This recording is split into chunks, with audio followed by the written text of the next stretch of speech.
Anna Grandin believed she had married the right man, an exemplary pastor, a virtuous husband, and the father of her unborn child. However, just 3 days before Anna's death, a series of strange events began to unfold. Unusual bouts of sleepiness, peculiar confusion, and an inexplicable sense of anxiety. Then one night, Anna was found unconscious in the bathtub. Philip claimed it was an accident, but as the truth unfolded, everything became horrifying. Secret phone calls, medication she had never been prescribed, and a conspiracy hidden beneath the priestly robes. The only question remaining was, did Anna slip, or did someone push her into the water?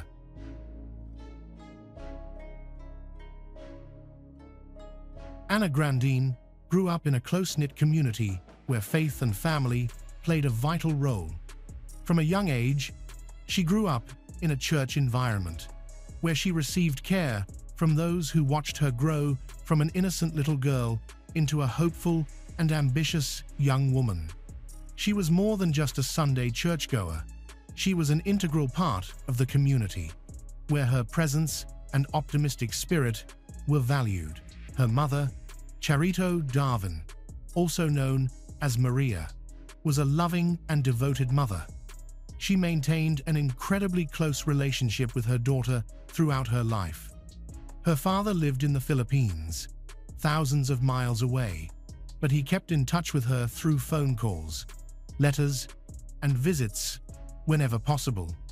Despite the vast distance, their relationship remained strong, built on love. When she grew up, Anna always carried with her the valuable values that were formed since childhood: faith in God, dedication to family, trust in the community, and hope for the future.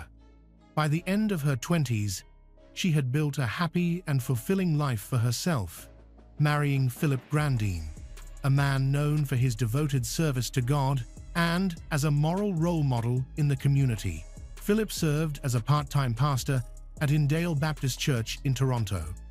He was a source of encouragement for the church members during difficult times, offering guidance and spiritual support. Every Sunday, he delivered passionate sermons about faith, commitment, integrity, and living by God's teachings. For Anna, marrying a minister like Philip seemed to be a divine blessing, providing her with a life partner who shares her values and will cherish her throughout her life. However, behind the closed doors of their home in Scarborough, a troubling reality was developing, one that would ultimately cost Anna her happiness. Throughout their marriage, Philip began living a secret life, a stark contrast to his public persona. While preaching about fidelity and the sanctity of marriage, he was involved in an affair with a woman from his own congregation. The very man who advised couples about honesty was secretly watching adult films, behaving in a way that he publicly condemned from the lectern. Philip was living a double life, masking his hypocrisy with a facade of faith. Eventually, his infidelity was revealed, which must have been devastating for Anna. The man she believed embodied sacred values was betraying her profoundly. The fallout was significant.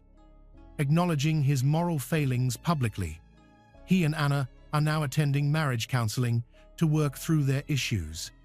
The conditions were clear. Philip had to completely end the extramarital affair and stop watching adult films.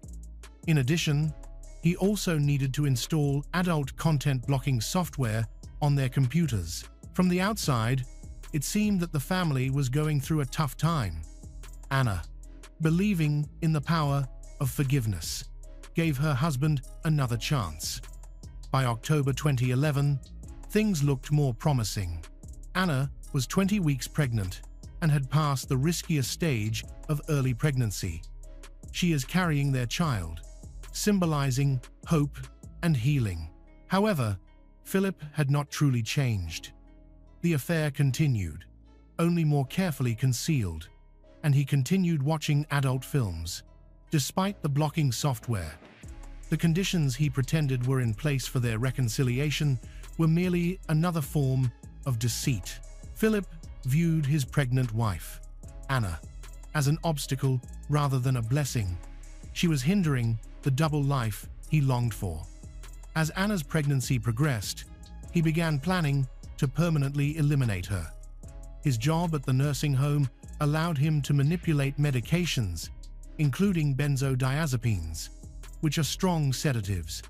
One of these medications was lorazepam, also known as Ativan, which can lead to significant drowsiness, confusion, impaired coordination, and memory problems. When combined with conditions like a warm bath and physical fatigue, these effects can be dangerous or even deadly. Anna had never been prescribed lorazepam, so there was no innocent reason for it to be in her system. Around October 14, 2011, she started showing concerning symptoms like unusual drowsiness and confusion after getting to the hospital. The doctors collected blood samples but didn't test for sedatives because they had no reason to suspect anything was wrong. On the evening of October 17, 2011, everything in the Grandin household seemed normal, with no indication of the tragedy to come. At some point, Anna decided to take a bath. Being 20 weeks pregnant, she was likely experiencing the typical fatigue and discomfort associated with the second trimester, so a warm bath seemed like a reasonable way for her to relax. However, that evening, Anna was not in her usual physical or mental state. Lorazepam was affecting her, a strong sedative that she had never been prescribed. When paramedics arrived at the Scarborough home after Philip's 911 call, they found a scene that raised immediate suspicions. Anna was found submerged in the bathtub, and the water had not been drained. Despite Philip's claim that he had tried to save her, he hadn't even emptied the tub as part of his supposed rescue efforts. Unfortunately, the emergency medical team could not revive Anna, and she was pronounced dead at the scene. Tragically, her unborn child, whom she had been nurturing for 20 weeks, also died that night. Philip presented a carefully constructed story to the responding authorities to claim his innocence. He alleged that he had been out for a jog that evening and returned home to find Anna unconscious in the bathtub. Investigators listened closely to his account, taking note of every detail while observing his behavior, and they did not believe his story. Investigators later examined phone records that showed Philip spent much of that fateful evening talking to his mistress. This was the same woman he had claimed to have ended the affair with during marriage counseling. Despite his vows and promises to save his marriage, it was evident that these commitments had meant nothing from the start. In the weeks after Anna's death, the investigation gathered evidence that dismantled Philip's narrative. The autopsy revealed that Anna had drowned, but the toxicology report raised alarms due to the presence of lorazepam, substance she had never been prescribed. Investigators also retrieved blood samples from her previous hospital visit, which contained lorazepam as well.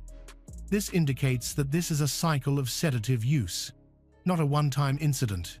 Philip had access to lorazepam at his nursing home job and had motive stemming from his affair, a double life, and the unwanted pregnancy that kept him tied to his marriage.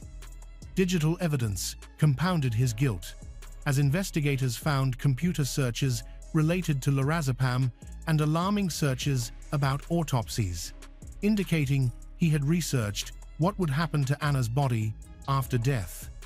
His alibi fell apart, as evidence showed he had been home during the time he claimed to be jogging. 6 months later, Philip Grandin was arrested and charged with first-degree murder. Crown Prosecutor Donna Kelway later described Philip's actions that night in a very negative light. She portrayed his behavior as calculated and chilling. He was treating his wife's life like a game of Russian roulette, hoping for an accidental death. Philip didn't need to physically drown Anna or leave marks on her body. He only had to incapacitate her, putting her in a situation where an accident could easily happen. This would allow him to escape his marriage and responsibilities. The specifics of what occurred in the bathroom during Anna's last moments are known only to Philip. There were no witnesses and no surveillance to document the events.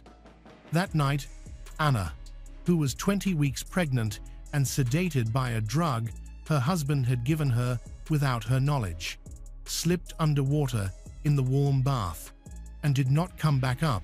Justice Faye McWatt later confirmed that Philip had secretly given lorazepam to Anna multiple times without her knowing. The hospital visit was not the beginning of a crime. It was proof of an ongoing pattern of hidden sedation. The judge made a key observation that weakened the defense's case. If Anna had been aware that she was taking lorazepam, she wouldn't have been confused about her symptoms. She would have understood that she had taken a sedative.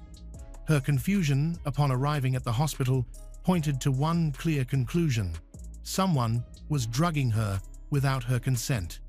This person had access to lorazepam through their job, a motive, and that person was Philip Grandine. Philip's first trial began in November 2014. The prosecution presented evidence of sedation, deception, and motive. The defense argued that Anna was depressed, bought lorazepam on her own, and that her death was an accident. On December 4, 2014, the jury delivered their verdict. They rejected first-degree murder, but also rejected the defense's theory. The verdict: guilty of manslaughter. The jury concluded that Philip's reckless actions had caused his wife's death. He had created the dangerous conditions leading to her drowning. In January 2015, Philip was sentenced to approximately 15 years in prison. Justice had been served, but Philip wasn't done. His legal team prepared an appeal, and on September 15, 2017, Anna's family faced another painful blow. The Ontario Court of Appeal granted a new trial. The court identified issues with how some evidence was presented, leading to grounds for overturning the verdict. For Anna's loved ones, this news was heartbreaking, as they had already gone through one trial and now had to relive their trauma. The second trial began on February 1, 2019, more than 7 years after Anna's death. Crown Prosecutor Donna Kelway presented evidence of Philip's double life, his access to sedatives, and his deceptions. The defense continued to claim that Anna took lorazepam voluntarily, but this argument became increasingly hard to support. On February 28, 2019, the jury delivered their verdict: guilty of manslaughter. For the second time, Philip Grandine was found responsible for his wife's death. In November 2019, Justice Faye McWatt issued her findings. The judge confirmed that Philip had taken lorazepam from his workplace and given it to his wife without her knowledge. He had also lied to police about his whereabouts and his attempts to help her. On January 7, 2020, Justice Faye McWatt sentenced Philip to 15 years in prison. However, just 3 days later, a judge from the Ontario Court of Appeal granted him bail pending his appeal. Thus, Philip walked out of prison while Anna remained deceased. The appeal took place in 2022, with Philip's attorneys arguing there were issues with jury instructions and how computer evidence was admitted. On May 9, 2022, the Court of Appeal announced its decision. Philip's appeal was dismissed. The court found his arguments unconvincing and upheld the conviction, stating that the 15-year sentence was appropriate. Nearly 11 years after Anna's death, following 2 trials and multiple appeals, the Canadian justice system reached its final resolution. Anna Grandine should still be alive today, celebrating birthdays and watching her child, now 13, start middle school, make friends, discover passions, and dream for the future. Instead, there remain only faded photographs, memories, and grief that will never fully heal. Anna fully trusted her husband, a pastor committed to serving God and helping others. She believed in him so deeply that she forgave his affair, sought counseling, and hoped he would change. She even trusted him to take care of their child. Unfortunately, that trust was cruelly betrayed in the worst way possible. Philip didn't use traditional methods of violence. He didn't leave visible injuries or bruises that would raise alarms. Instead, he exploited his medical expertise, easy access to controlled substances from his nursing home job, and his wife's deep trust in him to create a scenario where she would fade from his life. An unfortunate accident would allow him to live the double life he valued more than his marriage vows, more than his pregnant wife, and more than the child she carried. The prosecution compared his actions to playing Russian roulette with his wife's life. The judge described it as a facade and a deception. Anna's mother, who is mourning, referred to it as a horrific act that requires justice no matter what terms we use. One fact is clear: a young woman lost her life because the man who vowed before God to love, honor, and protect her chose to betray her in an irreversible manner. Anna Grandin deserved far better than this tragic end. Her child, an innocent baby who never had the chance to take a breath, see the world, or be embraced by loving grandparents, also deserved a life. For Maria, there will always be an empty chair at family gatherings, birthdays filled with tears instead of joy, and moments of forgetting engulfed by painful memories. For Anna's father, in the Philippines, the painful memory of that heartbreaking flight to Toronto will forever linger, embodying a grief so deep that it almost overwhelmed him. Some crimes leave scars that time cannot heal. Some remind us that those we trust the most can be the most harmful. Some teach us the harshest lesson, that evil doesn't always reveal itself with clear warnings. Sometimes it wears a friendly face, speaks sweetly, and waits for the perfect moment to strike. This was one such crime.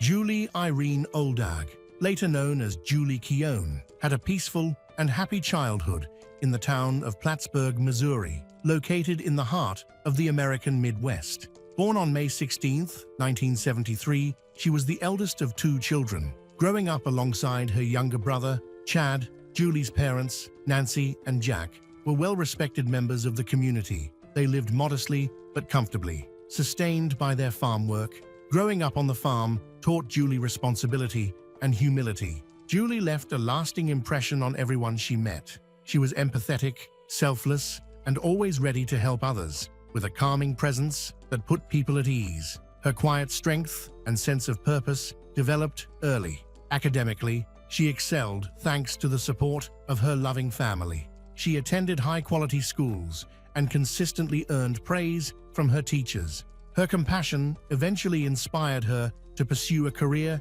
in nursing.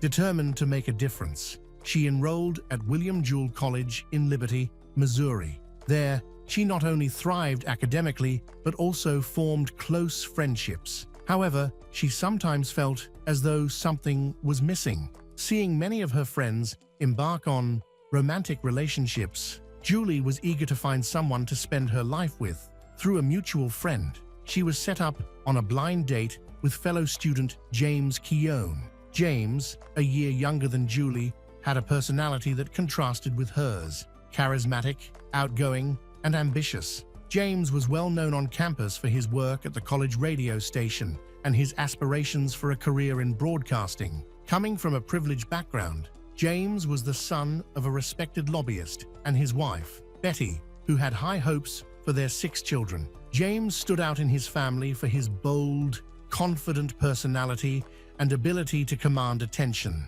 traits that were both admired and controversial. In Julie, he found a calm, gentle presence that complemented his own strong energy. Meanwhile, Julie was attracted to James's drive and enthusiasm. Their connection was instantaneous, and they soon became inseparable, forming a well-known couple on campus. While still in college, James began working as a local radio host, quickly becoming a familiar voice in the community. Julie remained focused on her nursing studies and clinical training, preparing for the challenges of her career. After graduating, they married and moved to Kansas City, eager to build their life together. Both flourished professionally. Julie became a nurse whose empathy and dedication to her work made her exceptional. She treated each patient with care and respect, earning the admiration of her colleagues and superiors. Meanwhile, James continued to advance in his radio career, managing roles at 2 stations and steadily building his reputation. Together, they appeared to have a perfect life, young, ambitious, and dedicated to their professions. Their relationship was built on shared values, mutual support, and a balance of Julie's calm demeanor and James's outgoing nature. However, as James's career grew, so did the demands on his time. His schedule became packed with meetings and side projects, leaving little time for rest or quality time together. Although their home was filled with love, it often felt empty due to their busy lives. Both juggled early mornings, long days, and late nights, caught up in a fast-paced rhythm. Despite his hectic schedule, James made an effort to keep their relationship strong. He surprised Julie with weekend trips and thoughtful gifts, small tokens of his affection that she deeply appreciated, even though she never asked for them. Julie adored James deeply, her love for him unwavering and steadfast. Since James's career required frequent moves, they adapted by living in cities like Chicago before eventually returning to Kansas. Although these relocations were challenging, Julie supported James wholeheartedly, adjusting to each new environment with grace. James was known professionally for his creativity, adaptability, and sharp mind. With a background in marketing, his skills and innovative ideas made him an invaluable employee, which was reflected in his impressive income. His family enjoyed a comfortable and privileged lifestyle, owning a beautiful home and traveling frequently. He appreciated luxury, wearing fine watches, driving new cars, and regularly upgrading them.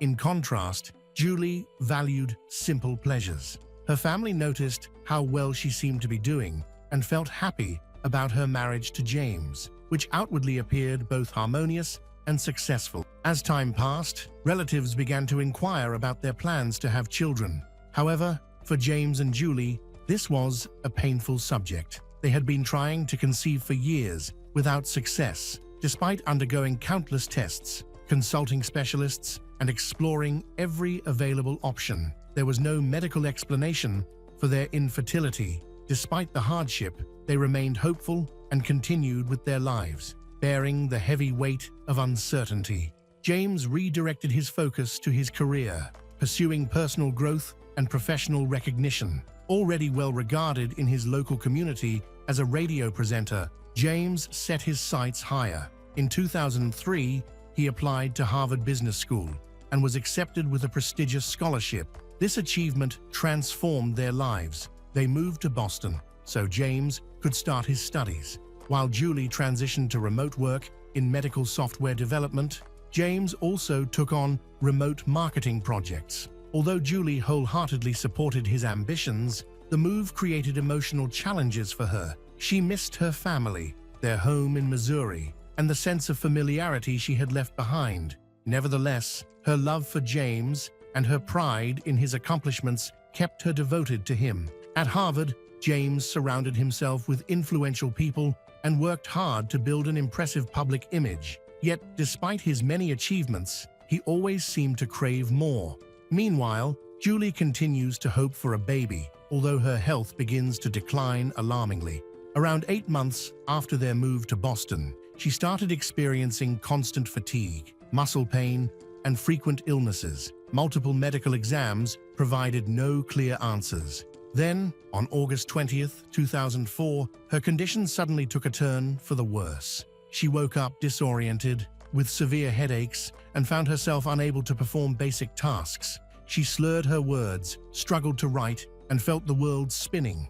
Alarmed, James rushed her to the hospital, where her symptoms quickly worsened. Doctors immediately recognized the seriousness of her condition and conducted urgent tests. Suspicion fell on her kidneys as her health declined rapidly. By August 2004, Julie received life-changing news: her kidneys were no longer functioning properly. This became the first real clue to her long-standing health struggles, including infertility, though the connection was not fully understood. Despite extensive testing, her symptoms, muscle weakness, confusion, and fatigue did not align entirely with typical kidney failure cases. Some doctors initially suspected that Julie might have a rare kidney condition, but they were unable to arrive at a definitive diagnosis. After spending 3 days in the hospital, her condition unexpectedly improved without any clear medical intervention.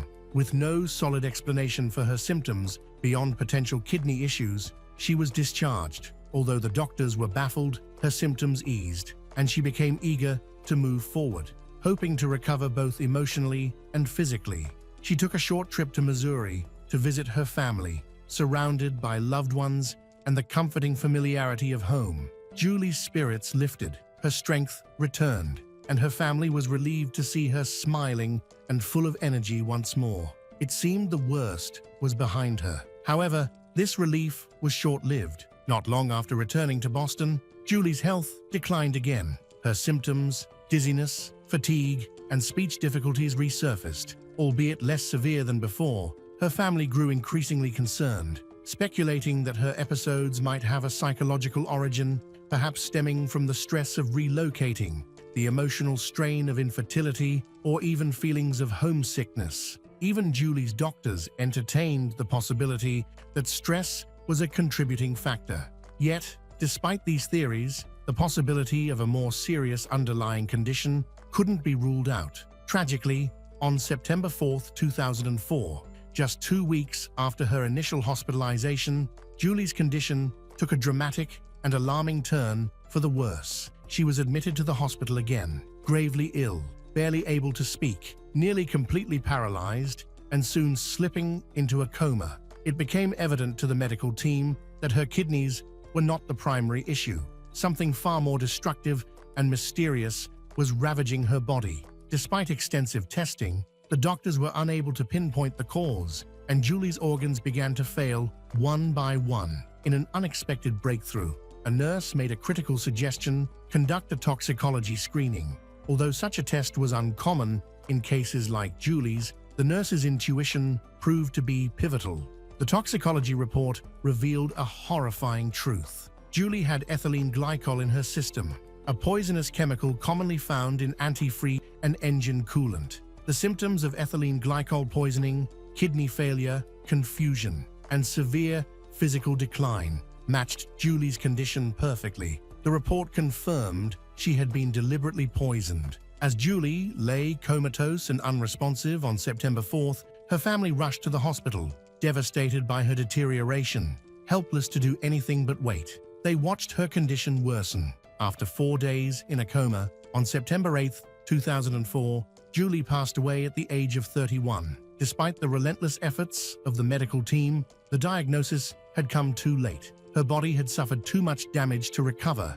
Her sudden death left her family and friends in shock. Only days earlier, she had been laughing and talking with her loved ones. Now, she was gone. The toxicology findings immediately raised suspicions of foul play. Julie's parents were convinced that someone had intentionally poisoned her, and all signs pointed to someone close to her. Suspicion quickly fell on her husband, James. Detectives launched an investigation, as the presence of ethylene glycol automatically triggered a criminal inquiry. They gathered medical records, household items, and witness statements to piece together what had happened. Publicly, James presented himself as a grieving widower, expressing shock and sorrow over Julie's untimely death. He denied any involvement, even speculating that she might have accidentally or intentionally ingested antifreeze during a moment of depression brought on by her health struggles, their move to Boston,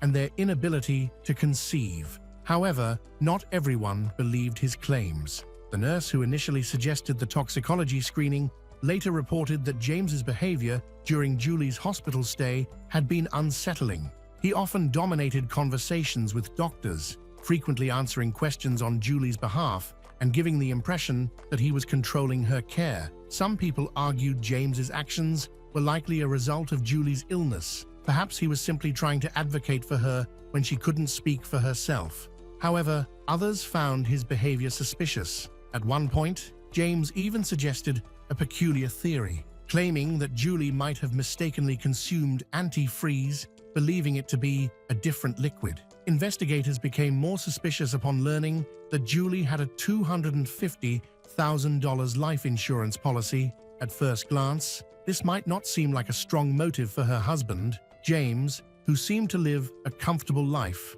However, doubts began to arise. Was James as wealthy as he appeared, or was his wealth just an illusion? Shortly after Julie's death, a new clue came to light. The landlord of James and Julie's Boston apartment contacted the authorities after James suddenly disappeared, leaving the apartment and abandoning personal belongings such as Julie's wedding dress, their wedding rings, and photos from their wedding, items a grieving husband would typically treasure.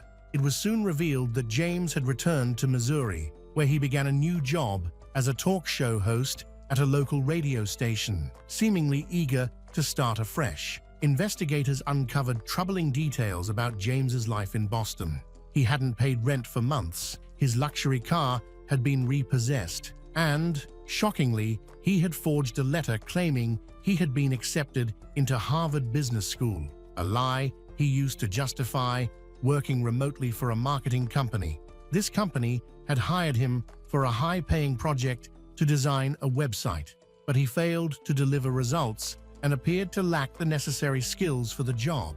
Instead, he embezzled funds allocated for the project. His resume was filled with fabricated job experiences, including positions at companies where he had never worked.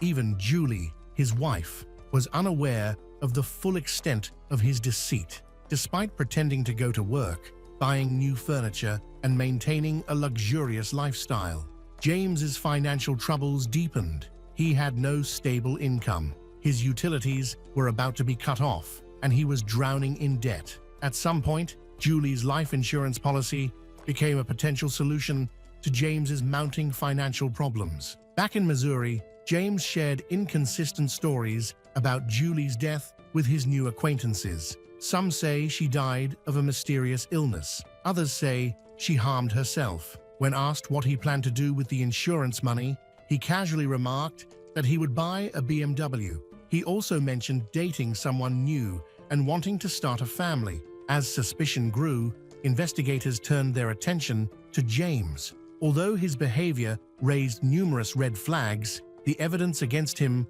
remained circumstantial.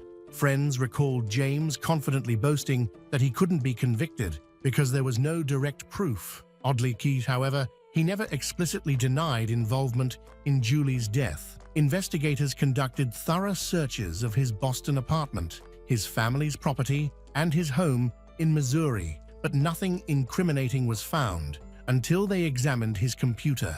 Despite his attempts to wipe his hard drive clean, forensic experts recovered disturbing internet searches, such as how to get rid of someone and antifreeze poisoning. These searches aligned with Julie's toxicology results. Investigators also discovered that James had encouraged Julie to drink Gatorade weeks before her death, claiming it was good for her health. Toxicology tests would later reveal that she had been poisoned with ethylene glycol, the main ingredient in antifreeze, over an extended period, explaining the mysterious illness she suffered before her death. Based on this evidence, prosecutors began building their case. In 2005, James was arrested, and his trial began in 2008. Although much of the evidence was circumstantial, it painted a consistent and damning picture of James, his financial ruin, fraudulent lifestyle, and the timing of Julie's poisoning all pointed to him. Many who had once admired James were shocked to learn the extent of his lies, though some described him as a loving husband and found it difficult to believe he could commit such a calculated crime. The defense argued that Julie may have deliberately or accidentally ingested the antifreeze herself, citing her emotional struggles with poor health and infertility. They also questioned the reliability of the toxicology reports, suggesting there was no concrete evidence that James had administered the poison. Despite their efforts to cast doubt the search history, James's encouragement for Julie to drink Gatorade, the life insurance motive, and his pattern of deceit proved overwhelming for the jury. Although no physical container of antifreeze was found, the evidence revealed Julie had been gradually poisoned. In her final weeks, she had confided in friends that James had been attentive and had repeatedly urged her to drink Gatorade, despite her dislike of it.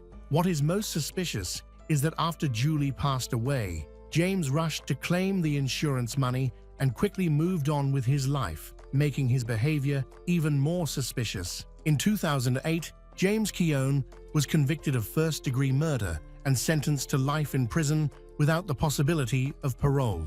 The court concluded that he had deliberately and methodically poisoned his wife by spiking her drinks with ethylene glycol, ultimately causing her death. To this day, James continues to maintain his innocence. However, Julie's family firmly believes that justice was appropriately served. In 2017, the Massachusetts Supreme Judicial Court upheld his conviction, stating that the evidence against him was overwhelming. Julie Keown, remembered as a compassionate nurse, a devoted wife, and a loving daughter, was tragically taken from the world far too soon. Her kindness, sincerity, and grace live on in the memories of those who knew her and in the relentless pursuit of truth that arose following her untimely passing.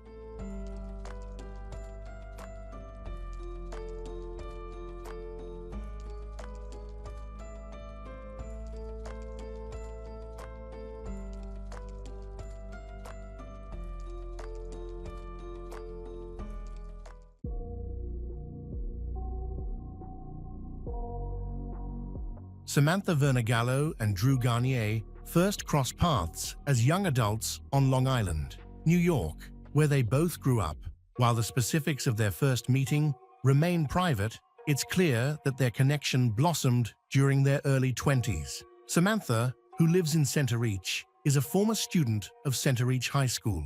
She is well liked for her warm, caring personality and her dream of raising a happy family. Drew, from nearby Lake Grove, shared her aspirations for a traditional family life. Over time, their bond deepened as they discovered they both envisioned the same future: marriage, children, and building a meaningful life together. Samantha appreciates Drew's stability and commitment to creating a safe living environment. Those who know them see them as a loving couple, working toward a common goal of a happy future. Thanks to the support from their family, both Samantha and Drew grew up mature and did not face any serious issues. Neither had a troubling past. No criminal records, substance abuse, or significant mental health concerns. Drew held steady employment and showed dedication to supporting his growing family, while Samantha was known for her beauty, compassion, and devotion to her loved ones. After several years together, they married and had 2 daughters, Adelina, followed by Izzy. 3 years later, Samantha embraced motherhood wholeheartedly, always putting her daughters first and ensuring they felt safe and loved. As the family grew, they began to feel the financial pressures of living on Long Island, dreaming of a quieter, more affordable life where their daughters could thrive. Samantha and Drew decided to leave Long Island and relocate to Masonville, a small town in Delaware County, New York. Situated in the scenic Catskills region, about 150 miles northwest of New York City, Masonville offered the simpler lifestyle they desired: lower living costs, a close-knit community, and a peaceful environment where children could safely play and grow. The family settled into a mobile home on Hook Road, a quiet area where neighbors knew one another and a sense of community prevailed. For Samantha and Drew, The move symbolized a fresh start. Samantha envisioned an idyllic childhood for her daughters, filled with natural beauty, fresh air, and the security of a supportive community. She remained fully committed to her family, caring deeply for her 9-year-old daughter Adelina and 6-year-old Izzy. Drew quickly adapted to the new lifestyle as well, finding work and showing dedication to his family. From the outside, Drew and Samantha Garnier appeared to have a strong marriage and a happy family life. Their life in Masonville seemed stable and focused on building a better future for their 2 daughters. Their joy grew even more when Samantha found out she was pregnant with their 3rd child. By September 2024, she was 5 months along and had learned they were expecting another daughter. For Samantha, this news brought immense happiness. She cherished being a mother and was excited about welcoming another little girl. However, those close to the family noticed that Drew's reaction to the news was quite different. While Samantha celebrated the idea of another daughter, Drew had been hoping for a son. Family members later revealed that Drew's desire for a boy had intensified with each pregnancy. Hearing they would have a 3rd daughter deeply disappointed him and seemed to affect him in ways that no one could have foreseen. Despite this hidden tension, there were no visible signs that Drew was capable of violence. He had no criminal record, history of domestic abuse, or encounters with law enforcement. To their neighbors, their family was an ordinary family, adapting to life in a small town. Samantha, although noticing subtle changes in Drew's behavior, remained focused on her family and the upcoming birth of their 3rd daughter in February 2025. She also looked forward to celebrating her 30th birthday, just 2 weeks away. Life in their family household carried on as usual during late summer and early fall of 2024.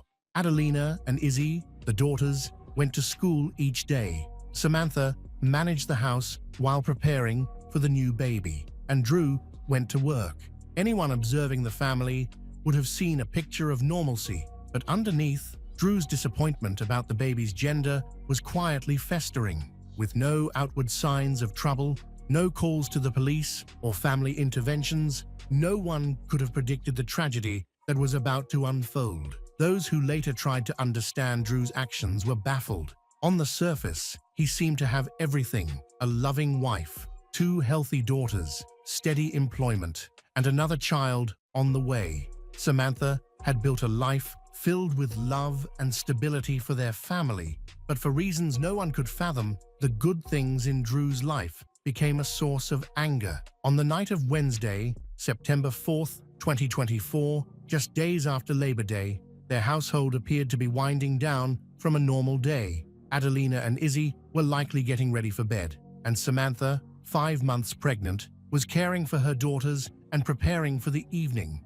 Nothing seemed out of the ordinary, but beneath the surface, Drew's frustrations had reached their breaking point. At around 11:29 p.m., the quiet town of Masonville was jolted by an emergency that shocked the entire community. Drew called 911 to report what he described as a domestic dispute at their family home. To the dispatcher, Drew sounded like a man trying to help his wife. He claimed Samantha had been injured and that he was applying pressure to her wounds to stop the bleeding. However, when police arrived at the scene, they discovered a horrifying scene that was completely opposite to what Drew described, permanently shattering the image of a peaceful family. New York State Police troopers Corey King and Ronald King were dispatched to respond to an emergency call. When the troopers arrived at the mobile home with its covered porch, they were prepared to assist what they believed was an injured woman. Instead, they were confronted with an unthinkable scene. As they approached, Drew briefly stuck his head out the front door before quickly retreating inside. His suspicious behavior immediately alerted the troopers that something was wrong. Shortly after, a single gunshot echoed from inside the house, sending shockwaves through the officers. They quickly retreated to the end of the driveway and called for backup from a Delaware County Sheriff's deputy, using the deputy's patrol car as cover. The officers cautiously approached the house again.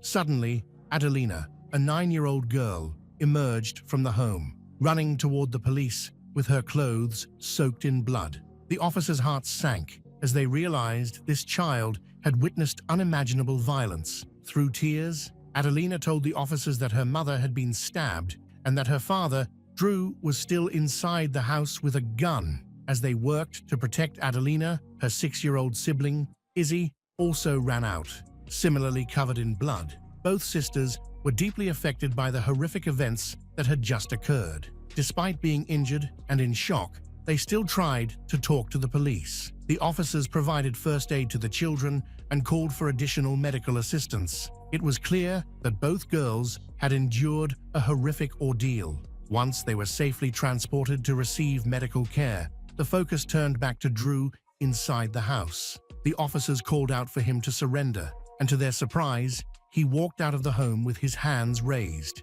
Drew was immediately arrested without resistance. The officers noted he was covered in blood and had cuts on his hands. During his arrest, police found a butter knife in his pocket, a chilling piece of evidence that would later shed light on the brutal events of that night. Inside the house, the officers found Samantha lying on her side, critically injured with multiple stab wounds. Despite their efforts to provide life-saving aid, it was clear her injuries were severe. Emergency medical personnel arrived, and Samantha was airlifted to Wilson Medical Center in Johnson City. Both daughters, Izzy and Adelina, were flown to Upstate Medical Center in Syracuse as well, due to the severity of their injuries. Investigators later determined that all 3 victims had been subjected to a prolonged and brutal attack. Tragically, Samantha succumbed to her injuries and was pronounced dead at the hospital. She was only 29 years old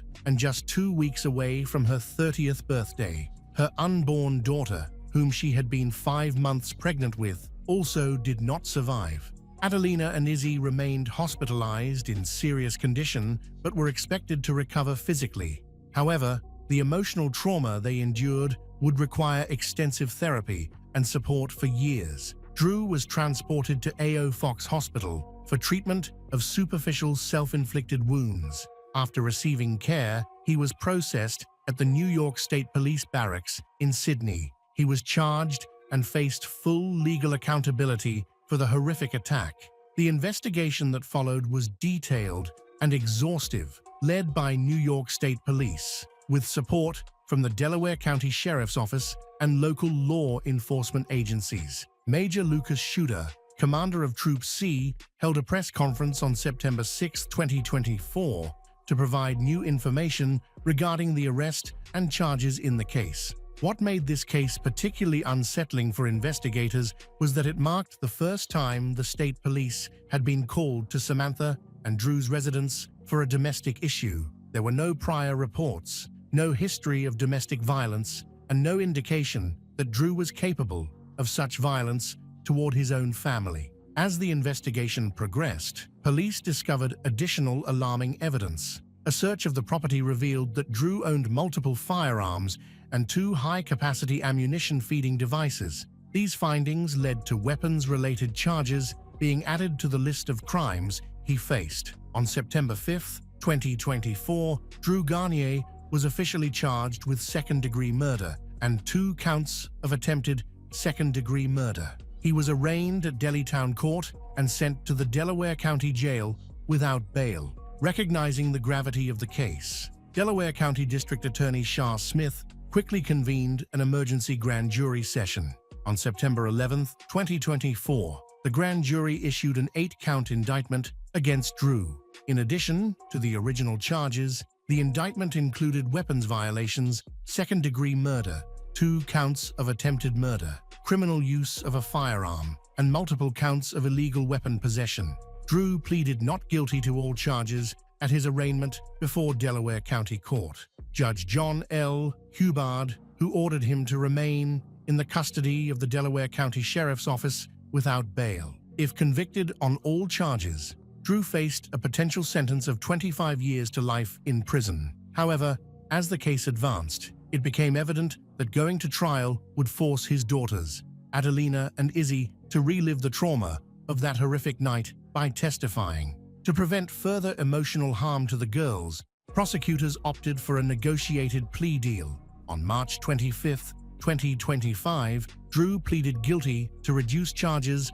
of first-degree manslaughter and 2 counts of first-degree assault in exchange for a total sentence of 30 years in state prison, followed by 15 years of post-release supervision. District Attorney Smith explained that, although the sentence was lower than the maximum possible sentence, the agreement was in the best interests of Izzy and Adelina. The sentencing hearing took place on May 13, 2025, in Delaware County Court. The courtroom was filled with family members, community members, and court officials. During the hearing, only one victim impact statement was read, that of Samantha's father, Gregory Vernagallo. He provided critical insight into what had driven the crime. Gregory informed the court that Drew had wanted a boy and became furious when he found out Samantha was pregnant with their 3rd daughter. He explained that this shocking revelation, that gender disappointment had motivated such horrific violence, had added a deeply disturbing dimension to an already tragic case. He also shared that he had adopted his 2 granddaughters and devoted his life to raising them, stating that he was their father now and would protect them. He added that he hadn't left their sides since the attack. When given the chance to speak, Drew addressed the court with apparent remorse and expressed his regret to his in-laws, especially his children. He also expressed hope that someday he could make amends with his kids. He said he would not force anything on them and respected their decisions, but added that if they ever wanted to see him, he hoped he would be allowed to be there for them. Public defender Joseph Hermedi emphasized the lack of logic behind the crime, stating that his client, Drew, had no explanation for what had happened. Joseph described the situation as extremely tragic and mentioned that he didn't believe anyone would disagree with that assessment. Judge John L. Hubbard considered Drew's clean record before sentencing him. The judge said Drew had taken the life of his wife and harmed his children, who were entitled to his protection, and sentenced him to 30 years in prison. During the hearing, Drew asked for permission to continue contact with his daughters, Izzy and Adelina, while incarcerated. Delaware County District Attorney Shah Smith strongly opposed the request, urging the court to impose the longest possible no-contact orders. Judge John agreed and issued stay-away orders for both Izzy and Adelina until 2056, which is 8 years beyond Drew's maximum potential release date. The judge added that if the daughters ever wished to contact their father, they could petition the court to revise the protective orders. Drew refused to sign the court orders, but they were served to him in court regardless. His refusal was seen as further resistance to accepting responsibility for his actions against his children. This heartbreaking case has had devastating consequences for all involved. Samantha and Drew's 2 daughters, Adelina and Izzy, are now orphans because of their father's actions. The girls are now legally adopted by their grandfather Gregory and have moved to a new home to settle down and receive better care. A GoFundMe campaign organized by Aaron Leahy from Center raised over $16,000 to support Izzy and Adelina. The campaign described Samantha, the girl's mother, as compassionate and loving. It revealed that Samantha was pregnant with a baby girl due in February 2025 and was just weeks away from celebrating her 30th birthday when her life was tragically cut short. The crime shocked the residents of Masonville, a small, peaceful community where such acts of violence are extremely rare. District Attorney Sean Smith commended law enforcement for their diligent investigation and dedication. He mentioned that what made the case especially chilling was the lack of any warning signs that could have foreshadowed such violence. Drew Garnier had no prior criminal record, mental health issues, or prior interactions with law enforcement. The revelation that gender disappointment over an unborn child could escalate to the murder of a pregnant wife and an attack on his daughters serves as a sobering reminder of how domestic violence can erupt without any prior indications.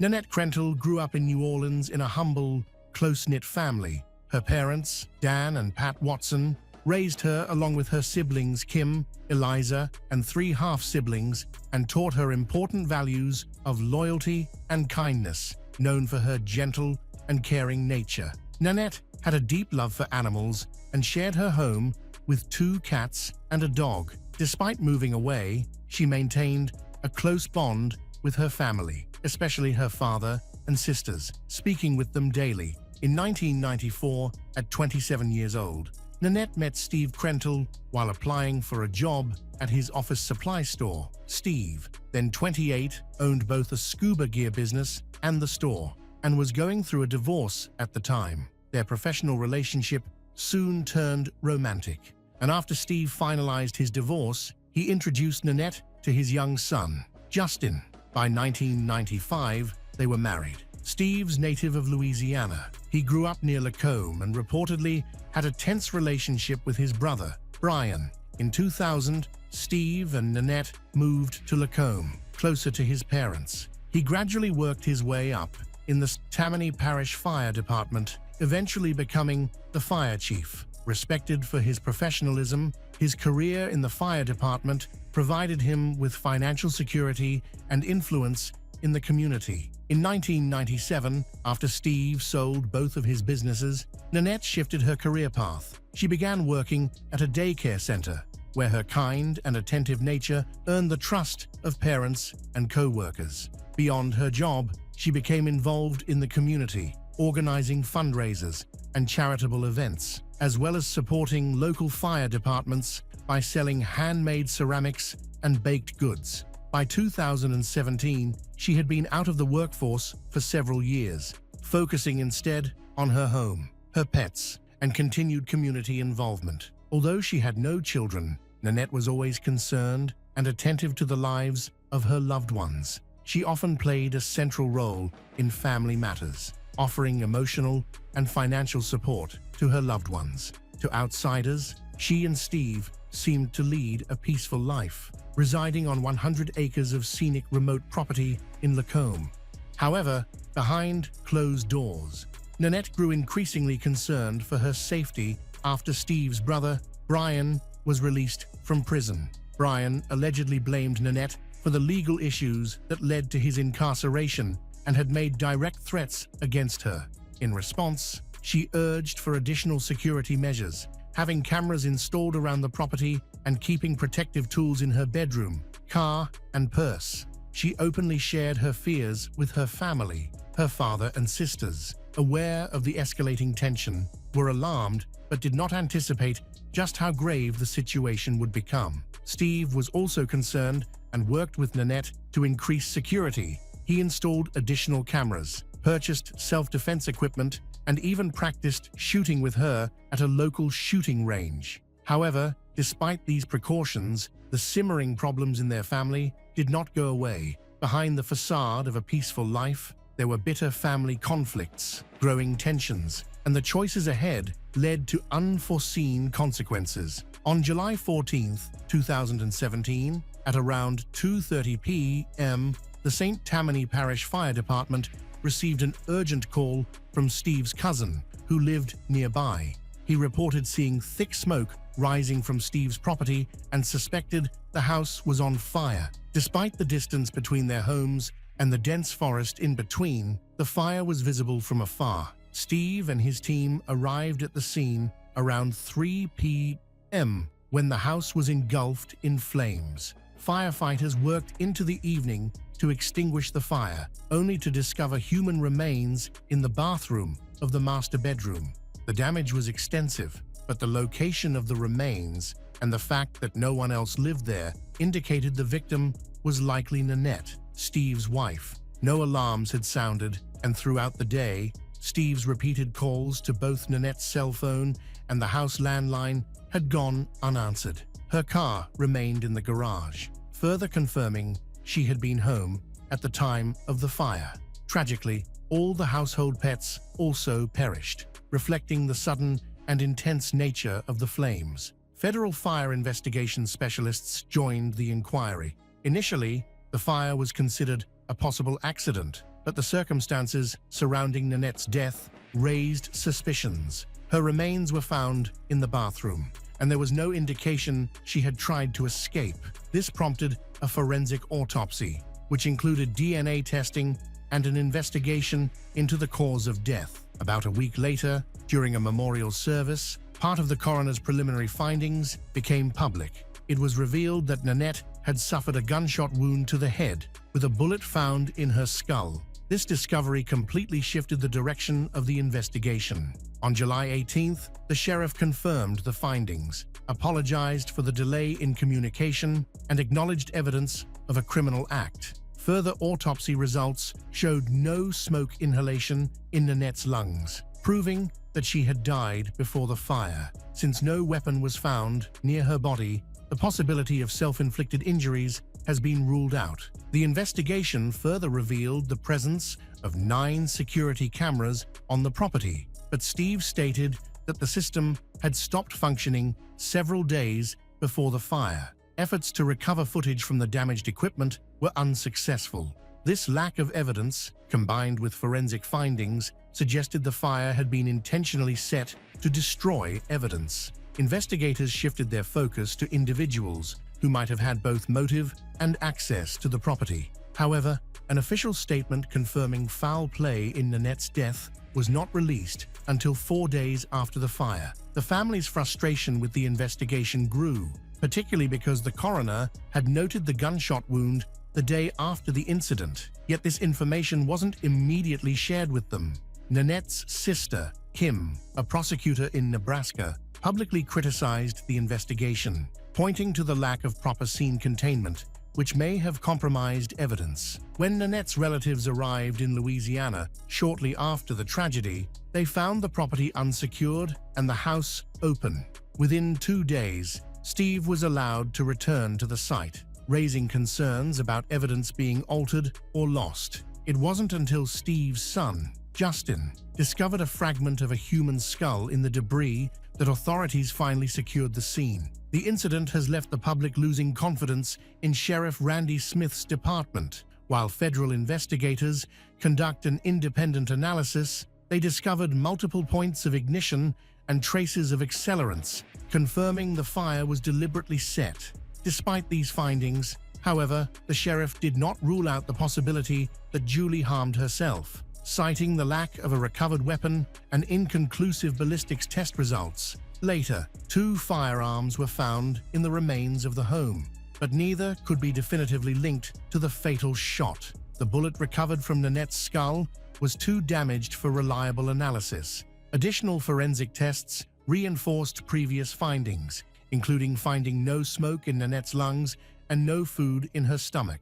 Despite her having been seen purchasing food at a fast food restaurant that morning, additional inconsistencies came to light during the investigation. There was no blood on Nanette's gunshot wound to the head, as is often the case, leading to speculation that her body may have been moved after her death. An independent expert suggested that whoever moved her was likely familiar with the layout of the house. The sheriff, however, publicly disputed the forensic expert's conclusions. This discrepancy with the findings of federal agents further undermined public confidence in the investigation. Nanette's family began openly questioning the integrity of local authorities and raised concerns about potential conflicts of interest. As discrepancies mounted, the sheriff was eventually compelled to issue a public statement, acknowledging that Nanette's death resulted from a violent act. Despite this admission, the investigation failed to identify the person responsible. The case shifted towards exploring possible motives and suspects with access to the property. Nanette's husband, Steve, was naturally a key subject of interest due to his unrestricted access to the house. He willingly cooperated, volunteered for a polygraph test, and passed. However, since polygraph results are not entirely reliable, investigators didn't eliminate him as a suspect. Steve's alibi was backed by fire department security footage confirming he was at work on the day of the incident, starting at 8 a.m., and didn't leave at any point, including during lunch. This was corroborated by surveillance footage and his co-workers' testimonies. However, it was noted that Steve working on a Friday was unusual, as he usually took that day off. Investigators also analyzed Nanette's movements on the morning of July 14th. Traffic cameras spotted her driving between her home and a nearby fast food restaurant, where her bank card was used to buy food. Her car was later seen near her house. About an hour later, a phone call was made from Nanette's phone to an unfamiliar number. The person on the other end claimed not to know her, and the reason for the call remains unexplained. Investigators explored potential personal conflicts and discovered that Steve had been in an extramarital relationship with a colleague. Nanette was aware of the affair and had told others she was considering divorce, which under state law would involve dividing their shared assets, an arrangement that could have been financially disadvantageous for Steve. When questioned, Steve admitted to the affair but claimed the couple had reconciled and planned to stay together. Close family members were also questioned. Steve's son, Justin, had reportedly experienced tension with his stepmother, Julie. In the past, family acquaintances described him as having unusual interests, including a fascination with firearms. However, Justin provided documentation proving he was out of state for work on the day of the incident, which was verified, ruling him out as a suspect. Investigators also looked into Steve's brother, Brian, who had a criminal record and a history of family conflicts. Over the years, Nanette had voiced concerns about his behavior. Shortly after his release from prison, she sent her sister a message describing a specific threat from him, in which he allegedly displayed aggressiveness and hinted at setting the house on fire. These claims were corroborated through their text exchanges. Surveillance footage from their parents' home showed Brian did not leave the premises on the day of Nanette's death. However, a wearable tracking device issued to him malfunctioned and failed to record any location data that day, with the cause of this failure unexplained. Another puzzling incident occurred a month before Nanette's death. A security camera recorded an unidentified man near the entrance gate of the property. He left behind a cigarette butt and a knife. Nanette informed her father about the incident, but the man's identity remained unclear and no investigation was conducted to find out more. After investigating multiple leads, the case remained unsolved. Every suspect either had a confirmed alibi or there wasn't enough evidence to make a formal accusation, leaving the investigation at a dead end. 2 months after Nanette's death, the sheriff made another public announcement. He declared that Steve was no longer a person of interest in the case, explaining that Steve's alibi had been verified. There was no clear motive, and the evidence was deemed insufficient to move forward.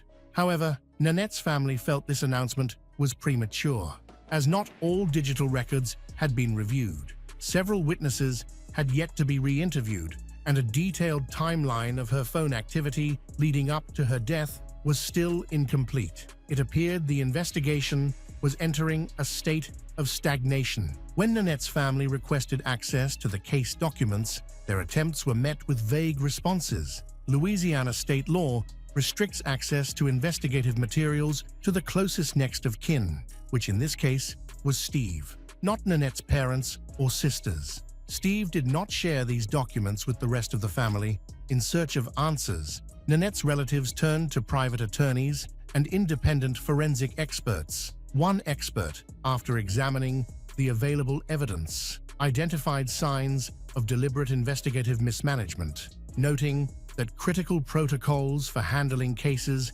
involving violent deaths and burnt evidence had been disregarded. The conclusions and methodologies of the private experts sharply contrasted with those of the local authorities. Efforts to transfer the case to a different jurisdiction proved unsuccessful. Appeals to the district attorney's office were dismissed, with officials citing a lack of legal justification to relocate the investigation. Frustrated by the lack of progress, Nanette's family turned to social media, launching a page to provide updates and highlight inconsistencies in the investigation, in the hope of pressuring authorities into action. However, the sheriff's actions became a significant obstacle to achieving transparency. His public statements, dismissal of expert findings, and personal connections to individuals potentially linked to the case raised concerns about his impartiality and deepened public mistrust. Despite multiple individuals with potential motives, the investigation failed to reach a definite conclusion. Detectives worked on verifying alibis, analyzing technical records, and identifying gaps in the official narrative. But these efforts often revealed inconsistencies that undermined the credibility of the evidence. A key issue was the absence of location data from the Jeep's-enabled ankle monitor worn by Brian. On July 14th, the day of the incident, the monitor registered no location data, an unexplained blackout. Authorities were unable to determine whether the failure was a technical error or whether the monitor had been intentionally disabled. This missing data represented a major accountability failure and raised serious questions. Another troubling discovery came from a review of footage from a security camera inside Brian's parents' home. The video depicted Brian with a working desk lamp and a visible wall clock in the background, ostensibly providing an alibi.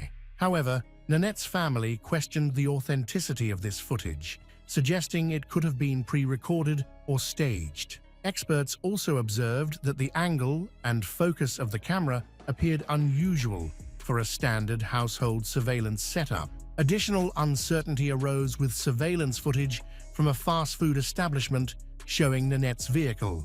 Investigators assumed she was driving the car that morning, but the video quality was too poor to verify her identity. This assumption was based solely on her bank card being used to make a purchase nearby. The situation was further complicated by the fact that there was no footage from her home surveillance system on the day of the incident. Steve claimed the cameras had not been operational at the time, but investigators later found traces of accelerant on the damaged equipment. Experts concluded that the security system had likely been intentionally tampered with before the fire, suggesting someone with knowledge of the camera's locations and purpose had interfered. After Nanette's father passed away, her sisters took the lead in demanding a proper investigation. They launched an online awareness campaign, collaborated with advocacy groups, and participated in discussions on crime-focused platforms. The family repeatedly urged state authorities to transfer the case to an independent investigative body, but their requests were consistently met with generic responses that lacked meaningful action. They were also frustrated by the investigators' failure to review footage from the citywide surveillance system, which could have offered critical context. These shortcomings formed the basis of formal complaints to the district attorney's office. Although officials promised to keep the case open, there was no evidence of real progress, receiving minimal support from local law enforcement. Nanette's family shifted their focus to building a network of allies. They connected with organizations specializing in unresolved cases, which led to increased attention on Nanette's death through podcasts, videos, and media coverage. By 2024, the case remained unsolved. However, new hope appeared when Colin Sims was elected district attorney. Colin publicly expressed his willingness to review the evidence, marking the first sign of possible investigative progress after nearly 7 years of inaction. As of March 2024, Nanette's case was still open, with no charges filed against any suspects. Despite coroner findings, witness testimonies, and independent assessments, authorities in St. Tammany Parish had yet to identify any responsible parties. What initially seemed like a straightforward case had instead devolved into a prolonged stalemate. By mid-2025, the case records were still sealed, and only individuals with legal standing, such as Nanette's husband, Steve, were granted access. The family remained barred from reviewing complete investigative reports, transcripts, or relevant surveillance data. Repeated appeals to state authorities went unanswered. In response, a grassroots group formed by Nanette's friends and family continued to provide social media updates, urging the public to come forward with any useful information. The family also sought assistance from federal agencies like the Department of Justice. In their letters, they raised concerns about potential conflicts of interest involving local authorities and petitioned for the case to be transferred to a higher jurisdiction. Independent experts consulted by the family identified numerous investigative avenues that had not been fully explored, including recovering deleted digital records and re-interviewing key witnesses. However, without official investigative authority, these proposals could not be enforced. Despite years of stagnation, Nanette's family has never stopped fighting for answers. For them, this is about more than personal grief. It is a pursuit of justice. The lack of progress has only strengthened their resolve.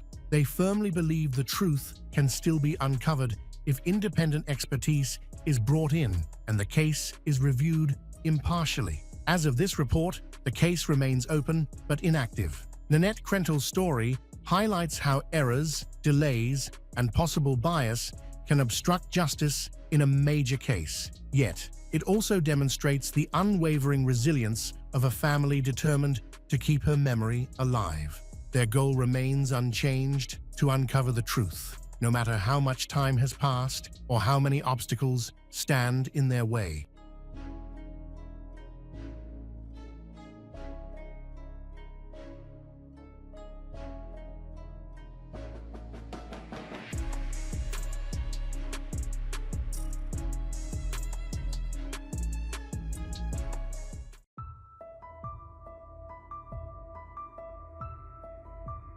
A mother of two disappeared mysteriously, she sending alarming messages to her family before she vanished. Police began investigating immediately, trying to understand conflicting information. However, the investigation took an unexpected turn, revealing a shocking story that would captivate the nation. Katie Kenyon was born in Burnley, a small town in Britain. She had two very close sisters. Even as a child, Katie was known for her kindness and generosity, always willing to help others. Later, she married and had two children, a son and a daughter. Sadly, her husband left, and although he occasionally visited the children, Katie raised them on her own. It was difficult, as her job as a social care worker didn't pay much, but Katie always made sure her children had everything they needed. On April 22, 2022, 33-year-old Katie followed her normal morning routine, preparing her children for school and sending them off. Later that day, around noon, Katie's mother received a strange text message from her. Katie stated she needed to get away for a while to clear her head.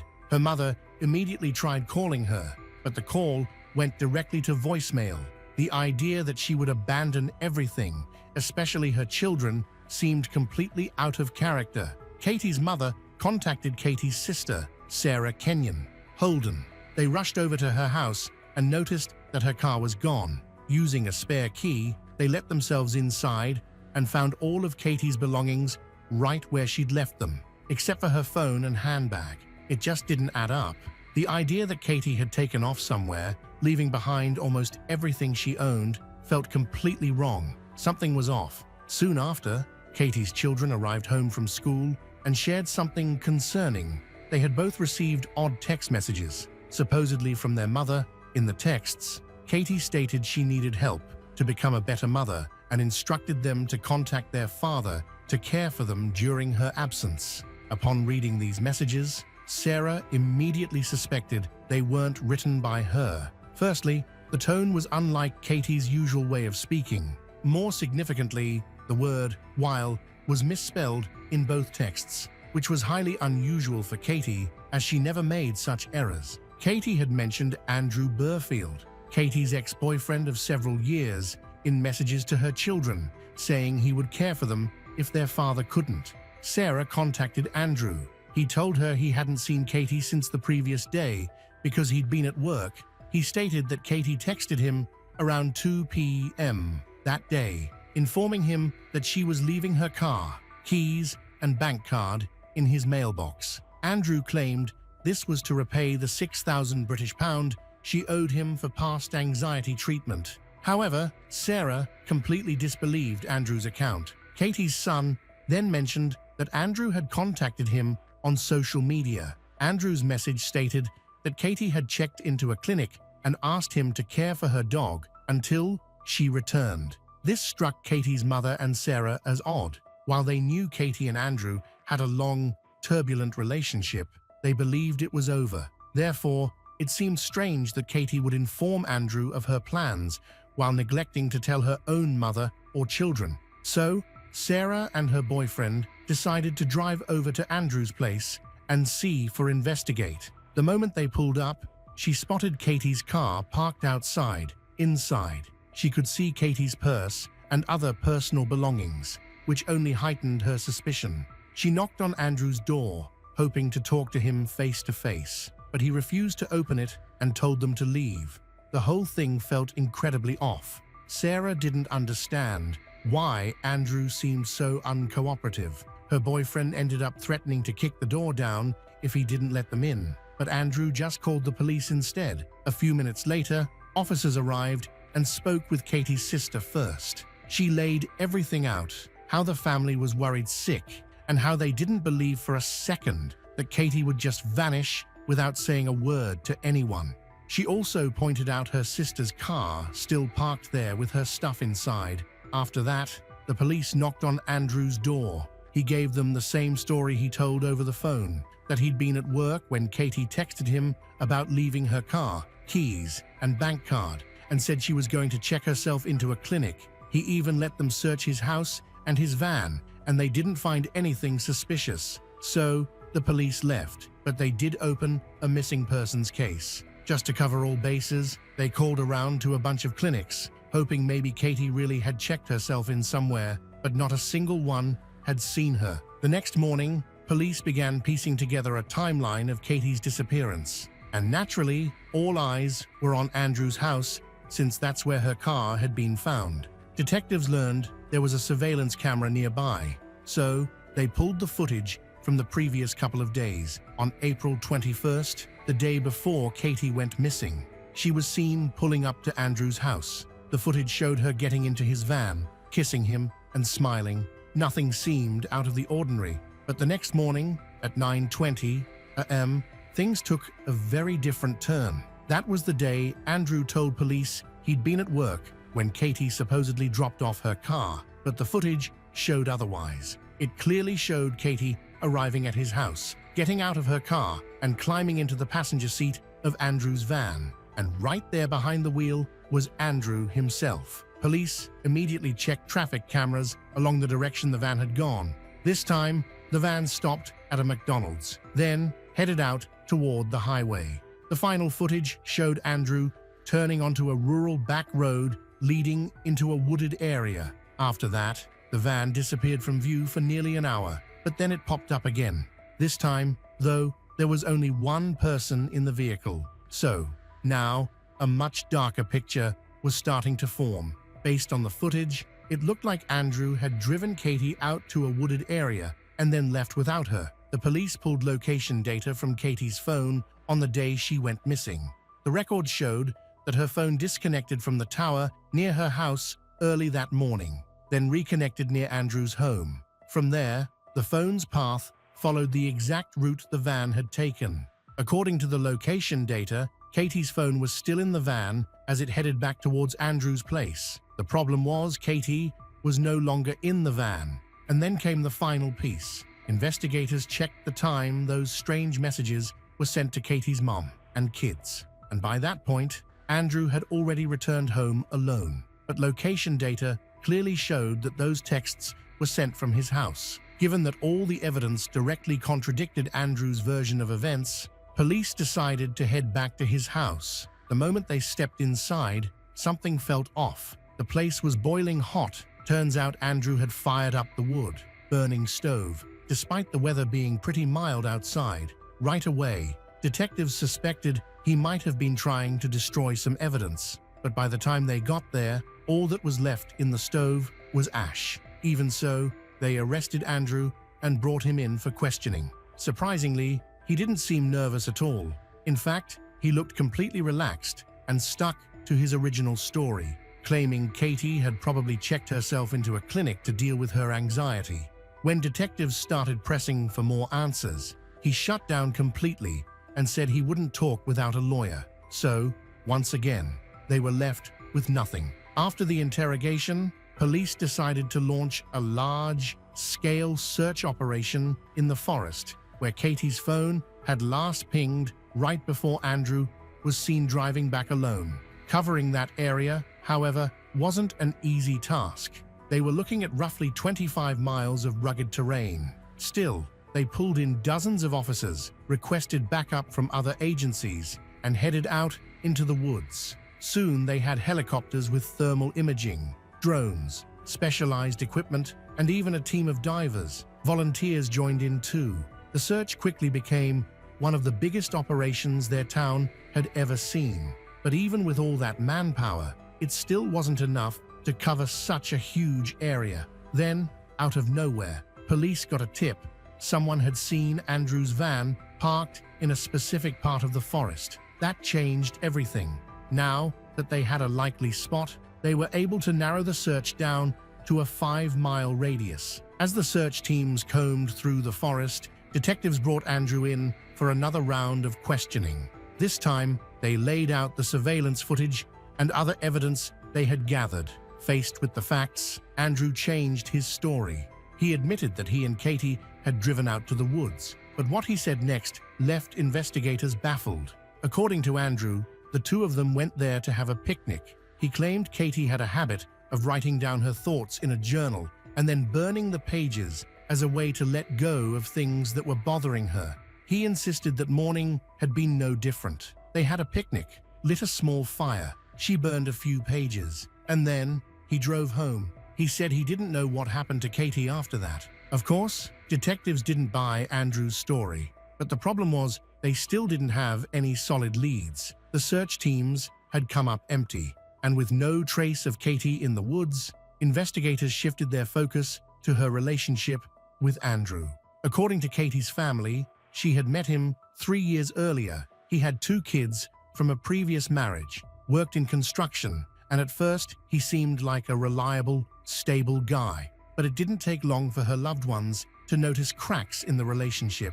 Andrew had a habit of trying to control Katie, telling her how to act, how to talk, even how to think. He also constantly brought up her anxiety, using it as a way to dismiss anything she said or did that he didn't like. And over time, that pressure only made her anxiety worse. Eventually, Andrew offered to pay for her treatment, and Katie agreed. But as time went on, things just kept getting worse. The fights became more frequent, more intense. Eventually, the relationship fell apart. For Katie, breaking up felt like a weight off her shoulders, but for Andrew, it was something he just couldn't accept.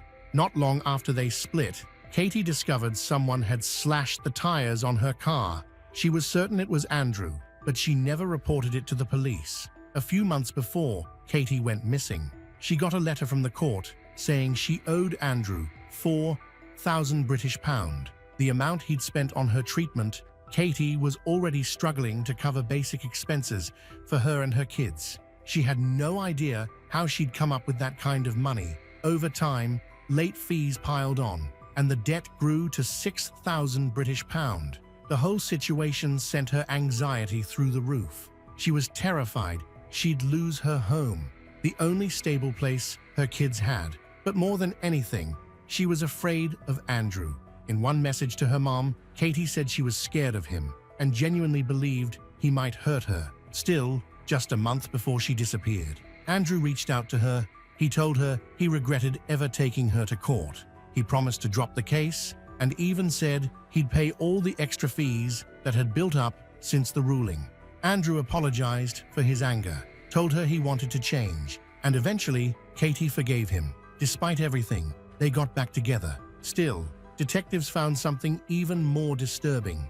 Just one day after Andrew promised to fix everything with the court, he actually called the debt collectors and told them to go harder on Katie. He wanted them to push her even more. Investigators believe this was all part of his plan to increase the pressure on her, making her even more dependent on him. Katie, of course, had no idea this was happening because Andrew kept telling her he was working on canceling the whole thing. This gave detectives an even darker picture of the situation. All the evidence pointed to one conclusion: Andrew was a skilled manipulator and a compulsive liar who would do anything to get his way. Soon, detectives received further confirmation of this theory. People who knew him corroborated this. telling investigators that Andrew had a knack for getting inside people's heads and controlling them, something he had been doing for years, even with those closest to him. Despite all this, police still had no clue where Katie was. The search dragged on,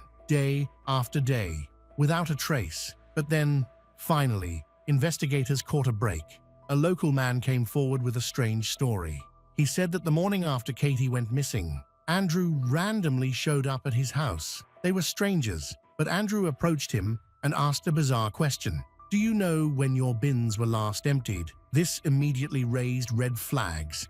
Officers rushed to the man's property and discovered that the trash bins hadn't been collected in several days. They started digging through the garbage, and inside one of the bags, they found something chilling: sandals stained with blood. A DNA test confirmed the blood was Katie's. At that point, detectives were certain of one thing: Katie was dead, and Andrew was officially charged with her murder. But a huge problem remained. They had no idea where her body was. Shortly after being formally charged, Andrew told detectives he wanted to talk. He changed his story yet again. This time, Andrew claimed he and Katie had gone to the woods that morning for a picnic. While sitting by a fire, Katie supposedly spotted a hatchet he'd used to chop wood and jokingly dared him to throw it at a soda can she was holding a few feet away. Andrew said he accepted the dare, but as he threw the hatchet, Katie suddenly leaned forward, and it struck her in the back of the head. Of course, detectives didn't believe a word of it, but this time, Andrew at least admitted the location of her body. He claimed that when Katie collapsed and died, he panicked. There was no cell service in that part of the forest, and he said he didn't have the strength to carry her back to the van. So, he decided to bury her there to prevent animals from getting to her body. He said he dug a shallow grave, placed Katie's body inside, and covered it with leaves and branches, marking the spot by tying a plastic bag to a stick, planning to return later. He also admitted to burning Katie's phone and some of her other belongings in his fireplace, then scooping up the charred remains and dumping them in a trash bin somewhere around town. After speaking with Andrew, police returned to his house, hoping to uncover new evidence. This time, forensic experts managed to find traces of Katie's blood inside his washing machine. Meanwhile, the search for Katie's body continued. Investigators focused on locating the stick with the plastic bag Andrew claimed he'd used to mark the burial site. But even with that clue, search teams couldn't find the exact spot. While the search was underway, detectives uncovered something else. After investigating Andrew's online activity, they found that he'd been communicating with numerous women on various dating sites, flirting with practically anyone who responded. He'd even been seeing at least one woman in person. According to their conversations, Andrew had told her he owned multiple properties across the country. They were even discussing moving to Scotland together and buying a house. But that wasn't the most significant discovery. As they continued examining his phone, investigators discovered something that changed everything. Based on GPS data, the day before Katie vanished, Andrew had stopped by his parents' house, then turned off his phone for about an hour and a half. During that time, his van was captured on several surveillance cameras heading toward the woods. After speaking to Andrew's parents, police learned that the morning before Katie went missing, he'd borrowed a shovel. That's when it clicked. Andrew had likely gone to the woods that day to dig her grave in advance. The next day, after killing Katie and using her phone to message her kids and family, Andrew also texted his other girlfriend using his own phone, telling her that something had come up with his kids and that he'd have to cancel their date. But there was more. In the Notes app on his phone, investigators found something even more disturbing: drafts of the exact same messages he'd sent to Katie's children and mother. Digital forensics showed that he'd been editing those drafts over several weeks, tweaking them repeatedly to match Katie's writing style so no one would suspect anything. Most tellingly, the word "while" was misspelled in the exact same way it appeared in the final messages. It's also important to note that the note had been created over a month before the murder, proving one thing beyond any doubt: Andrew didn't just snap. He'd been planning this for weeks, perhaps even longer. carefully laying the groundwork for something he knew he was going to do. When police confronted Andrew with the evidence that he'd been in the woods the day before the murder, he claimed he had only gone there to walk his dog, not to dig a grave. Soon after, search teams finally found the stick and the plastic bag Andrew had mentioned, but there was no grave anywhere nearby. They scoured the area inch by inch, but came up empty-handed. On April 29th, the detectives brought Andrew out to the woods and asked him to show them exactly where he had buried Katie. Once they arrived, Andrew pointed to a specific patch of ground. The ground looked completely undisturbed, flat, smooth, and totally natural. There were no signs of digging, no shifted soil, nothing out of place. It had been concealed so well that officers later admitted they would never have found it without Andrew's help. As soon as the forensic team began digging, they found Katie. But what they uncovered next was unexpected. Andrew had somehow managed to bury her beneath a web of tree roots growing deep underground. Later, a geology expert explained the complexity of the grave. According to him, it would have taken hours to dig something like that, meaning Andrew had clearly come back more than once. The expert also pointed out that Andrew had separated the soil by layers, then buried them back in the correct order, which explained why the grave looked so untouched. That level of planning was chilling. Katie's body was handed over to forensic examiners. Immediately, Andrew's story about the Coke can and the axe throw fell apart. Katie had died from blows to the head with a hatchet, not just 1 or 2, but 12 times. By that point, there was no doubt in the detectives' minds. This wasn't an accident. This was cold, calculated, and premeditated murder. With all of that evidence, the prosecution began preparing for trial. The case against Andrew was overwhelming, more than enough to secure a conviction. But one thing remained unclear: the motive. Investigators believed Andrew was fueled by bitterness and resentment. Katie had broken up with him months earlier, and it seemed his ego couldn't handle the rejection. That bruised pride, they believed, turned into hatred and ultimately led him to kill her. The trial began in November 2022, and at first, Andrew pleaded not guilty. But just 3 days in, he suddenly changed course. Out of nowhere, he reversed his plea and admitted to the murder. Unfortunately for Katie's family, he didn't offer any new details. He simply accepted responsibility, but it was still enough. In the end, the court sentenced Andrew Burfield to life in prison with the possibility of parole after 32 years, calling him a deeply dangerous individual. The case was officially closed.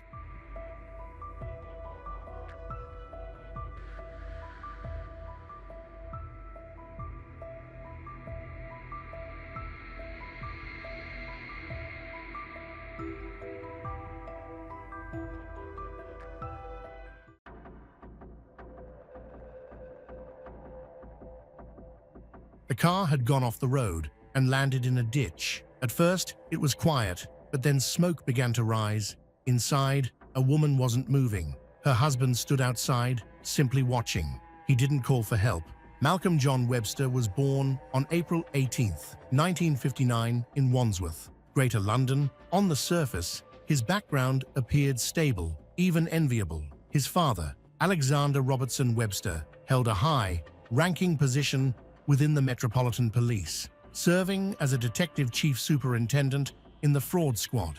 His mother, Odette Blewett, had once worked as a nurse, but gave up her profession to raise their children behind closed doors. However, the family home was governed by unrelenting discipline and an unsettling set of rules. Alexander ran the household with absolute control.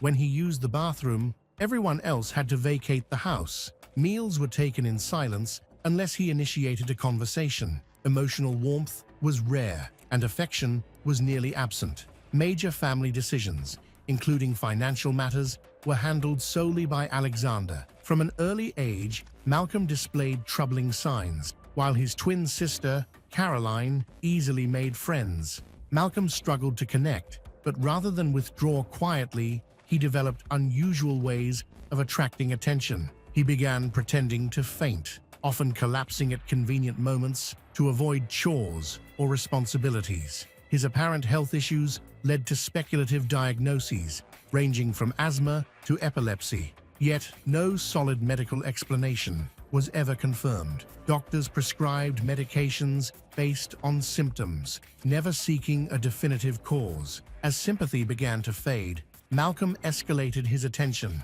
seeking behavior. He became fascinated with fire, setting small blazes in school and earning the nickname Pyro from classmates. Though these incidents never resulted in formal charges, they left other parents uneasy. Children were warned to stay away from him, and isolation became his norm. At home, comparisons with his more sociable sister only deepened his resentment. His parents, hoping to give him a fresh start, enrolled him in a private boys' school. Initially, Malcolm appeared to flourish. He joined the drama club, improved his grades, and reinvented himself. He claimed his family was wealthy and well-connected, but his lies eventually caught up with him, and once again, trust in him eroded. At 15, Malcolm was pulled out of school. He didn't resist. Education no longer interested him. He wanted independence and income. In his early career, he struggled to find work he enjoyed. He drifted from job to job, including garbage collection, fruit picking, and retail. But none of these roles gave him a sense of purpose or satisfaction. At 17, guided by his mother, Malcolm began training as a nurse. Surprisingly, he thrived and began a serious relationship, which ended suddenly due to a terminated pregnancy and the resulting emotional distress. However, Malcolm persevered. When he was 30, Malcolm worked in Tawam Hospital, on the children's ward in Abu Dhabi, UAE. It was here that his criminal tendencies surfaced. Trusted by elderly residents, he volunteered to manage their finances, only to siphon off their savings for personal luxuries, including rounds of drinks and expensive golf equipment. When that scam lost steam, he shifted tactics. He started targeting older, wealthier women. His charm was disarming, and his lies were convincing. Posing as a struggling young man with tales of hardship, he extracted money and gifts with calculated precision. In the late 1980s, within months, 3 children with special needs died under his care. Each suffered sudden cardiac arrests. There were no signs of illness beforehand, no medical warning signs. Though no autopsies were conducted, whispers began circulating among the staff. But in a region where autopsies were culturally discouraged, no investigations followed. Malcolm simply left the country without consequences. Back in the UK, he resumed his life as though nothing had happened. He found work as a nurse and began cultivating his social image once more. At a party, he met a woman named Claire Morris. She was born on December 26, 1961, just 2 years after Malcolm. She grew up in a secure, affluent household and had a younger brother named Peter Morris. Claire was the kind of person who lit up a room, outgoing, confident, and full of energy. She was popular because of her lively personality. One evening, she met Malcolm at a party, and he was immediately drawn to her charm. Claire represented everything he admired: warmth, vitality, and a strong sense of self. The two struck up a conversation and quickly began spending time together. On the surface, their relationship progressed naturally, but beneath the surface, doubts quietly stirred. Claire's mother, Betty Morris, had reservations from the beginning.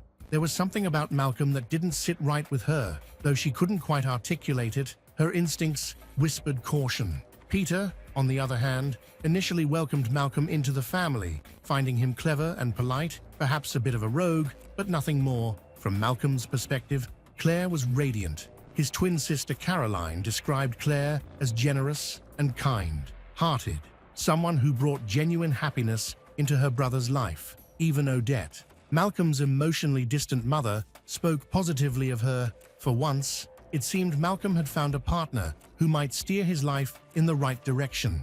They married on September 3rd, 1993. The ceremony was beautiful. Claire looked radiant, and Malcolm performed his role to perfection. The devoted husband, charming and attentive. Friends and family left the celebration believing they had a bright future ahead of them.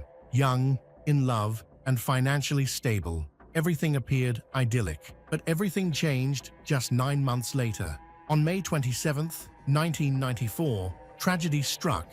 Malcolm and Claire had been driving along a quiet rural road, with Malcolm at the wheel and Claire beside him. According to his account, a motorcyclist suddenly appeared on the wrong side of the road, forcing him to swerve. He claimed to have overcorrected, sending the vehicle into a ditch. Moments later, the car burst into flames. Malcolm escaped. Claire did not. He was taken to hospital and kept under observation for a week. He complained of pain, appeared emotionally broken, and wore a neck brace. But scans and medical tests showed no significant injuries. There were no broken bones, no burns, and no smoke inhalation. His physical condition was inconsistent with the violent wreckage he described. At Claire's funeral, Malcolm appeared inconsolable, barely able to speak. Peter held his hand throughout the ceremony, unaware that the man he was comforting would later spend Claire's life insurance payout,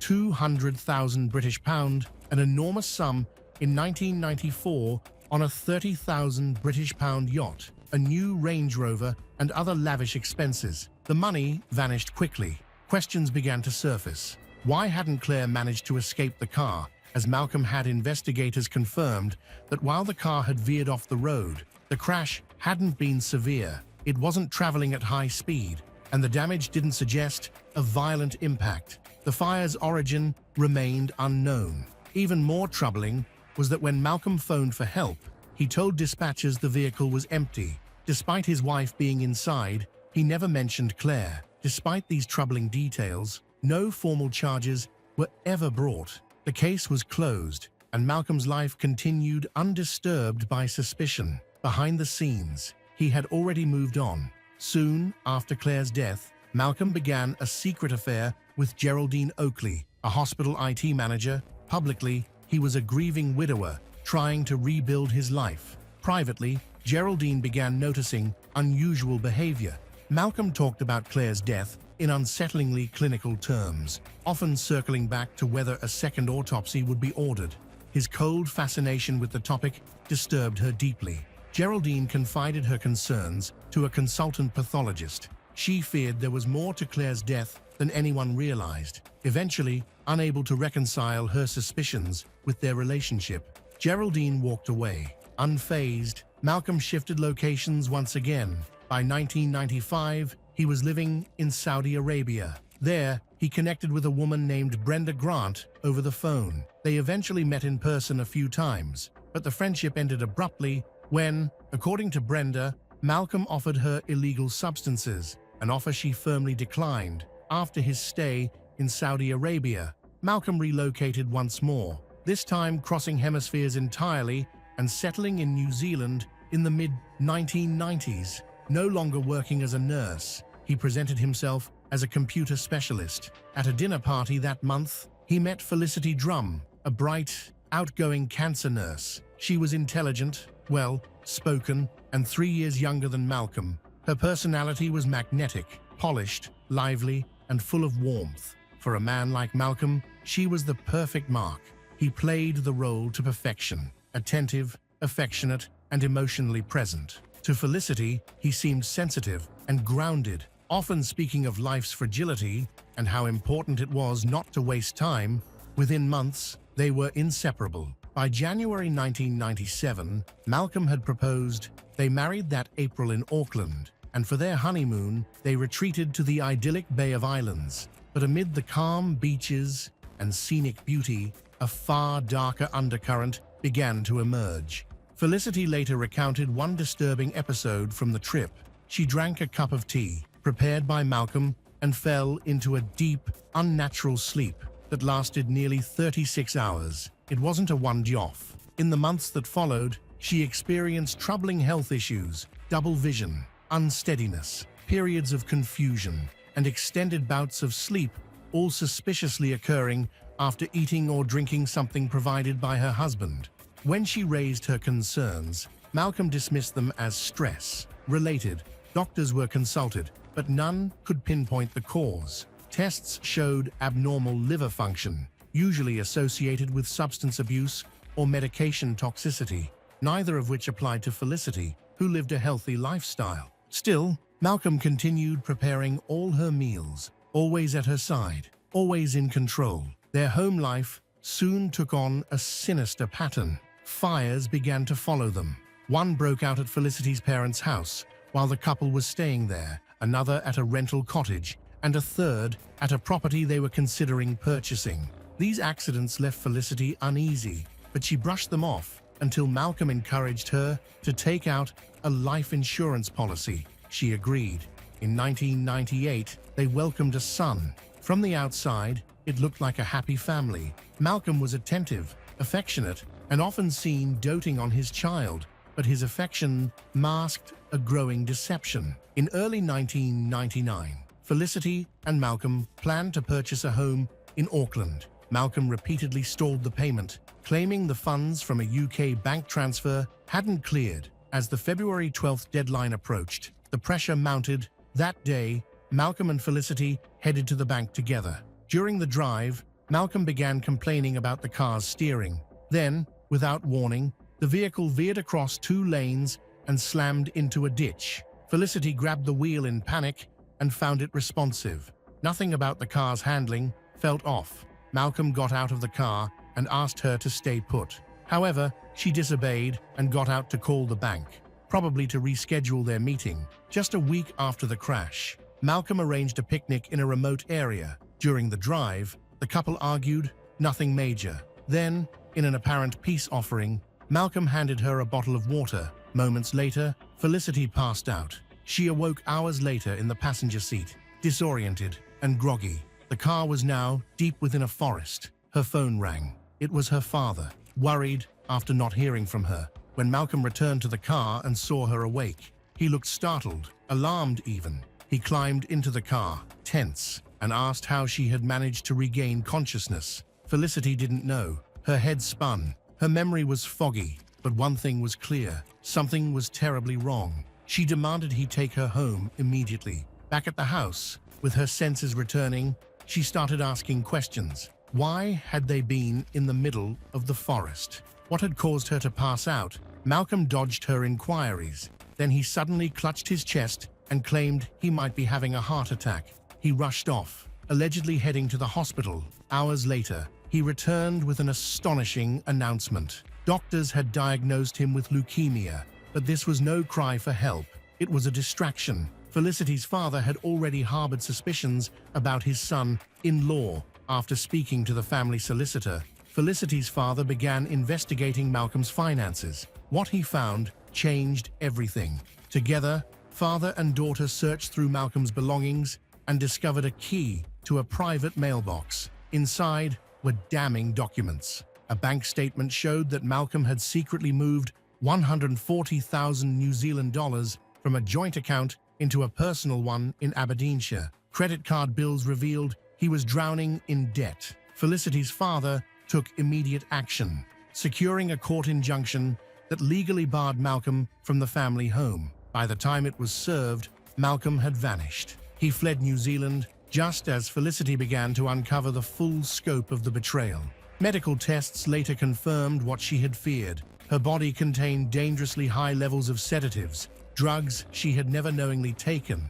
Once Malcolm was gone, the symptoms vanished as if they'd never existed. The man she had loved, trusted, and married had slowly and methodically poisoned her. Her suspicions, once only instinct, had now hardened into certainty. While searching through their shared email account, Felicity uncovered damning messages to a UK estate agent. Malcolm had been posing as a single father, planning a quiet relocation to Cornwall with their son. He was arranging to move by the end of 1999.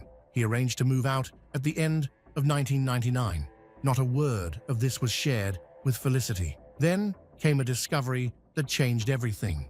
In the boot of the car Malcolm had abandoned, she found a petrol canister. It was the final piece. A horrifying realization dawned. He had intended to replicate the exact circumstances of his first wife, Claire's death. The plan had almost succeeded until her father's well-timed phone call had inadvertently saved her life. Felicity now understood. The forest the unconsciousness, the steering failure, the sedatives. It had all been part of a carefully rehearsed script. She managed to confront Malcolm once. Calmly, she told him she knew what he had tried to do.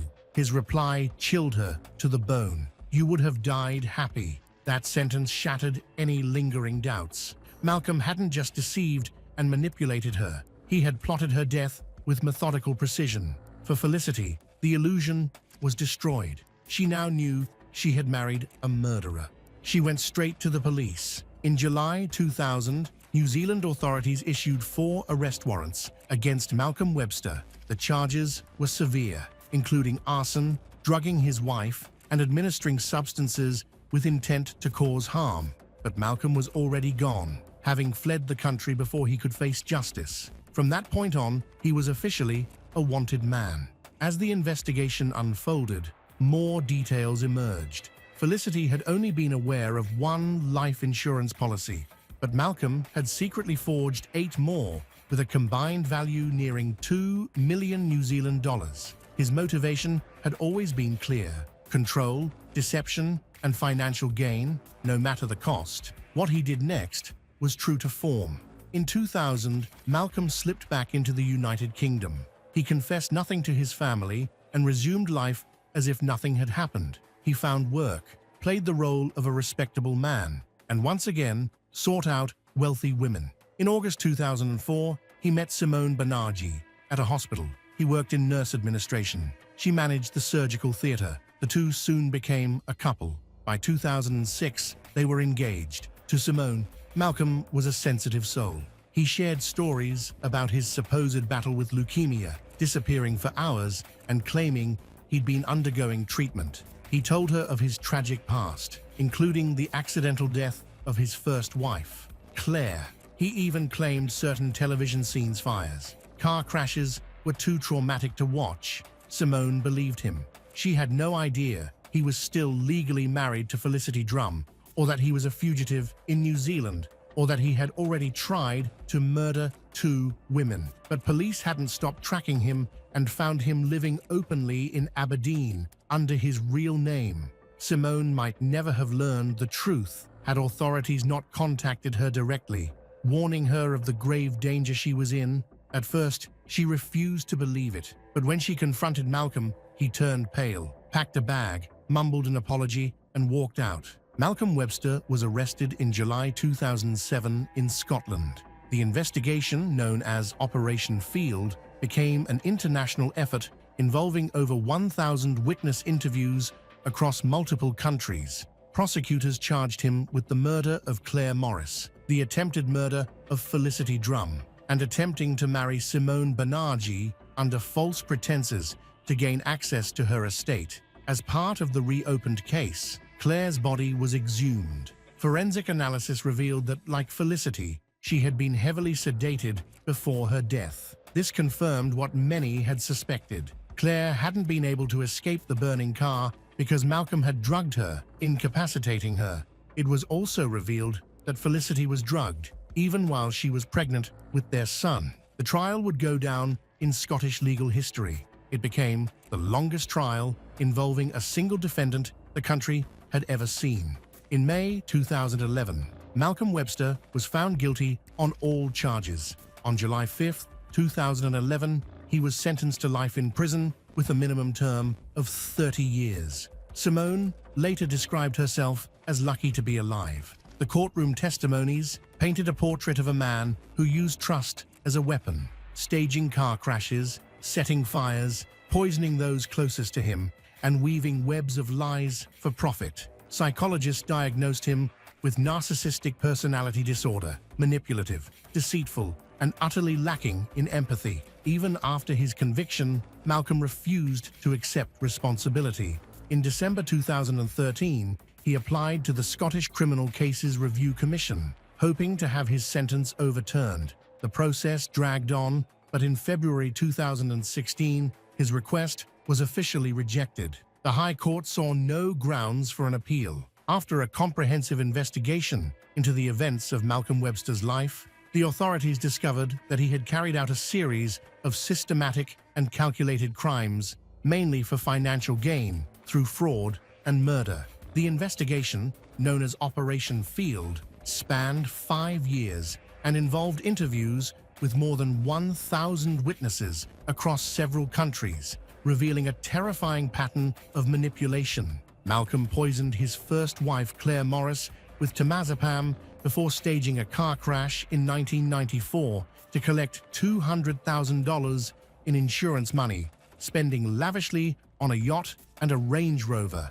He continued to poison his second wife, Felicity Drum, even when she was pregnant, and forged 9 insurance policies worth $750,000 while also setting 3 fires at her parents' home, a rented house, and a property he intended to buy. Authorities also discovered that Malcolm had attempted to enter into a sham marriage with Simone Banerjee to gain her wealth, with plans to drown her in a boat accident. He also had other relationships, including with Christina Willis, Anne Hancock, and a 15-year-old girl who ended up having an abortion, all of which he either deceived or exploited financially. In Abu Dhabi, Malcolm was suspected of injecting insulin to kill 3 children in his care, although evidence was lacking due to a culture that discouraged autopsies. He had lied about having cancer as a teenager, foreshadowing a decades-long scam.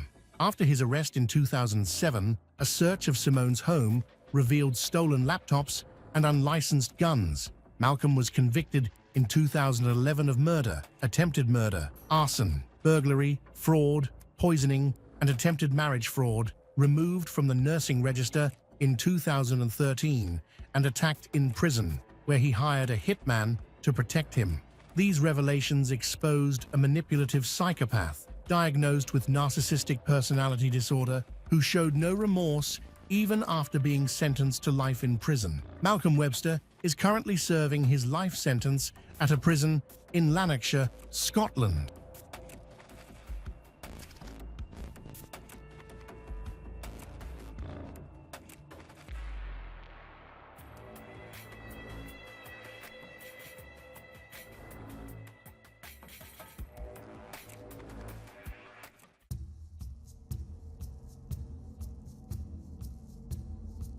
Caitlin Coons first met Jonathan Jones when she was only 15 years old, and he was 30. Their relationship would soon spiral into something deeply troubling. Caitlin, who had spent much of her young life in Ohio's foster care system, she was living in a group home in Canton when she first encountered Jonathan. She had faced numerous challenges throughout her childhood, bouncing between foster families and care facilities. She desperately seeking stability and someone who would truly care for her. Like many children in state custody, she had experienced multiple placements, each bringing its own disappointments. These constant moves had left her feeling abandoned, creating deep emotional wounds that made her vulnerable. Caitlin couldn't help but hope that each new placement would provide the loving, stable environment she craved, but these hopes were repeatedly dashed. Jonathan, 15 years her senior, seemed to offer the attention and affection that Caitlin had been searching for. However, their relationship was far from appropriate or legal. At 30, Jonathan was a grown man who should have known better than to pursue a romantic relationship with a 15-year-old girl. Caitlin couldn't help but be drawn to someone who appeared to understand her struggles and offered her the emotional connection she had been craving. What she didn't realize was that she was becoming involved with a predatory man who would ultimately lead her down a dark and destructive path. As their relationship developed, it became increasingly clear that Jonathan was taking advantage of Caitlin's vulnerable state. Caitlin's unstable past made her emotionally vulnerable, and she became dependent on Jonathan, who took advantage of her youth and desire for love. Jonathan manipulated Caitlin by exploiting her weaknesses. He told her she was mature, different, and their relationship was special. These tactics are commonly used by predators to make victims feel responsible for their own exploitation. Jonathan had complete control, and Caitlin became isolated, making it difficult for her to see that she was being manipulated and believed their relationship was genuine. Even though there were clear warning signs, her longing for love and inexperience with healthy relationships blinded her to the fact that she was being victimized. She saw Jonathan as her rescuer, the one finally giving her the love she desired. In March 2023, Jonathan's predatory behavior was exposed when he was convicted of enticing a child to view adult material and child endangerment. The court found that he had engaged in intimate with 15-year-old Caitlin and planned to sell photographs of their encounters. This revealed the extent of his exploitation and abuse. After the conviction, the court had ordered him to stay away from Caitlin and put a GPS tracker on him to monitor his location. Despite these efforts, tragedy was unavoidable. Nicole Jones, Jonathan's 53-year-old mother, lived in Sylvania Township. She was very worried about her son's relationship with the teenage girl, Caitlin. She was concerned about Jonathan's legal problems and the negative impact the relationship was having on both of them. As a caring mother, Nicole had seen her adult son making increasingly bad choices. She had tried to support him, but his relationship with a teenager and the resulting legal issues were almost too much to bear. Nicole felt stuck between her love for her son and her duty to protect a vulnerable young girl.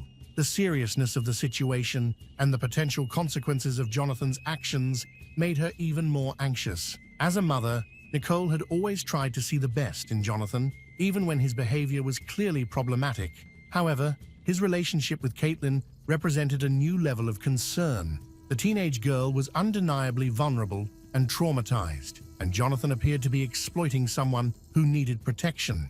Nicole felt a sense of responsibility, not only for her son's actions, but also for Caitlin's welfare. She had repeatedly talked to Jonathan about the inappropriate nature of his relationship, pointing out the age difference and legal ramifications. She remained steadfast in her belief that Jonathan needed to end the relationship and seek help for the issues driving him to pursue someone so young and vulnerable. In April 2023, despite the court order, Caitlin made the fateful decision to leave her foster care placement in Canton. The 17-year-old girl, still deeply attached to Jonathan, couldn't resist what she believed was love. She met Jonathan at a local restaurant, and together they returned to his mother's home in Sylvania Township. Caitlin hoped this reunion would somehow make everything better, that they could find a way to be together without further problems. Nicole didn't know that Caitlin was secretly living in her house. Caitlin had climbed in through Jonathan's bedroom window and was hiding from Nicole. This created a stressful and difficult situation, as Caitlin was living a secret life in Nicole's home, where Nicole was trying to live normally. This situation put a strain on everyone. Nicole was unaware of everything happening in her own home, and it was becoming harder to keep Caitlin hidden. Caitlin had to stay quiet during the day and avoid being seen. Caitlin grew frustrated with the secrecy and the constant fear of being discovered, and she realized that this situation couldn't last. As days passed, the strain of keeping Caitlin's presence hidden became increasingly difficult. Jonathan knew it was only a matter of time before his mother discovered Caitlin's presence, and he knew his mother would not approve. It was evident that Nicole was genuinely concerned about both Jonathan's welfare and Caitlin's. However, her attempts to intervene and protect them would ultimately put her in grave danger. The tension in the household reached a breaking point when Caitlin became convinced that Nicole was the primary obstacle to her being with Jonathan. Warped by trauma and manipulation, Caitlin was unable to see that Nicole's concerns were legitimate and protective. Instead, she viewed Nicole as an enemy, deliberately trying to destroy her relationship. This perception fueled increasingly dark thoughts about how to eliminate the perceived obstacle. On April 19, 2023, Caitlin's frustration and desperation reached a dangerous crescendo. She made a decision that would forever change multiple lives. Caitlin gave Jonathan an ultimatum that was both shocking and terrifying in its cold calculation. Jonathan had 5 hours to kill his own mother, Nicole, or she would end their relationship forever. This demand was so extreme and disturbing that it revealed the depth of Caitlin's psychological disturbance and the toxic nature of their relationship. Jonathan faced with this impossible choice, found himself paralyzed by fear and indecision.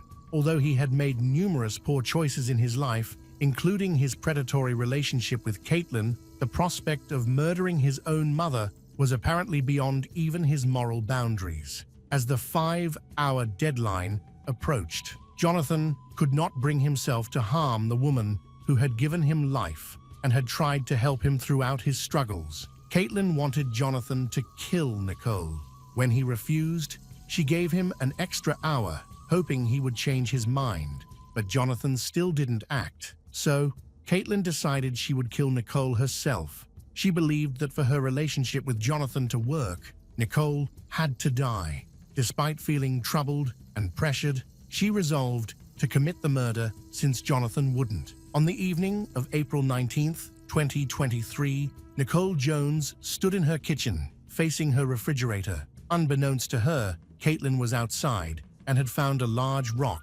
Caitlin brought the rock inside, intending to use it as a weapon. Nicole continued her usual evening routine, completely unaware that Caitlin was about to end her life in a shocking and violent way. Her kitchen, normally a place of comfort, was about to become the scene of a brutal crime. As Nicole stood with her back turned, focused on whatever she was retrieving from the refrigerator, Caitlin approached from behind with the rock in her hands. In a moment of pure evil and violence, Caitlin began bludgeoning Nicole over the head with the rock, striking her multiple times with brutal force. The attack was swift and merciless, giving Nicole no opportunity to defend herself or even understand what was happening. As if the bludgeoning wasn't enough to ensure Nicole's death, Caitlin then strangled her, making certain that she would never again interfere in her relationship with Jonathan. Jonathan was in the living room when his girlfriend, Caitlin, murdered his mother in the kitchen. Instead of calling for help or trying to save her, Jonathan chose to help Caitlin hide the crime. This decision made him an accomplice in a shocking murder case. They worked together to dispose of Nicole's body. They drove to 2 local stores, purchasing a tarp and garbage bags to wrap Nicole's lifeless body. They returned to the house and wrapped Nicole's body in the materials they had purchased. After wrapping the body, Jonathan and Caitlin loaded Nicole into the trunk. In perhaps one of the most disturbing details of this case, prosecutors later revealed that Jonathan and Caitlin actually went out to dinner while Nicole's body remained in the trunk. Following their dinner, they drove to a nearby apartment complex and disposed of Nicole's body in a dumpster, treating her as mere garbage to be discarded. The dumpster was collected the following day as part of the normal garbage pickup, and Nicole's body was taken to a landfill.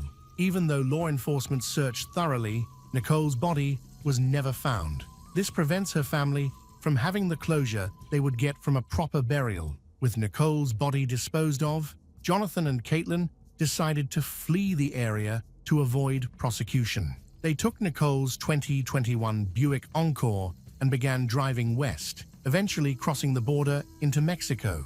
Along with the car, they also took Nicole's social security card, identification, credit cards, and health insurance card, essentially stealing her identity along with her life. However, their escape was short-lived. Caitlin, perhaps overwhelmed by the magnitude of her actions, made a critical error that would lead to their capture. While on the run, she contacted one of her caregivers and confessed to the murder, admitting that she had killed Jonathan's mother. This confession prompted the caregiver to immediately contact law enforcement, who began working with U.S. Marshals to track down Jonathan and Caitlin. The search for Jonathan and Caitlin became an international manhunt, with law enforcement agencies on both sides of the border cooperating to locate them. Fortunately for investigators, Jonathan was still wearing the Jeep's tracking device, mandated as part of his earlier conviction. This device allowed authorities to track their movements and ultimately locate them in the municipality of Ahumada, in the state of Chihuahua, Mexico. On May 8, 2023, approximately 3 weeks after Nicole's murder, U.S. Marshals and Mexican authorities successfully apprehended both Jonathan and Caitlin. They were found in possession of Nicole's vehicle and personal documents, providing further evidence of their guilt. Jonathan and Caitlin was extradited back to the United States to face charges for their roles in Nicole's brutal murder. Before, back in Ohio, law enforcement had been conducting a thorough investigation into Nicole's disappearance and presumed death. The investigation had begun on May 5, 2023, when Canton police contacted Sylvania Township Police requesting a welfare check on Nicole Jones. When officers arrived at her condominium, they were unable to locate her, despite conducting a thorough search of the premises. As the investigation unfolded, the true horror of what had transpired became clear. Detective Jake Albright of the Sylvania Township Police Department interviewed Caitlin extensively after her arrest, and she provided detailed confessions about how she had murdered Nicole. The case against both Caitlin and Jonathan was overwhelming. In addition to Caitlin's confessions, investigators had Jeep's tracking data from Jonathan's ankle monitor that corroborated the timeline of events and their movements after the murder. Surveillance footage from the stores where they purchased supplies further supported the prosecution's case against them. Initially, prosecutors charged Caitlin with aggravated murder, abuse of a corpse, felonious assault, and tampering with evidence. Given the serious nature of the charges and the calculated manner in which the crime was committed, the court decided to charge Caitlin as an adult. Despite her being only 17 at the time of the murder, Jonathan faced even more charges, including 2 counts of aggravated murder, felonious assault, aggravated burglary, aggravated robbery, tampering with evidence, and abuse of a corpse. However, as the case moved through the legal system, both defendants ultimately decided to accept plea agreements rather than face trial.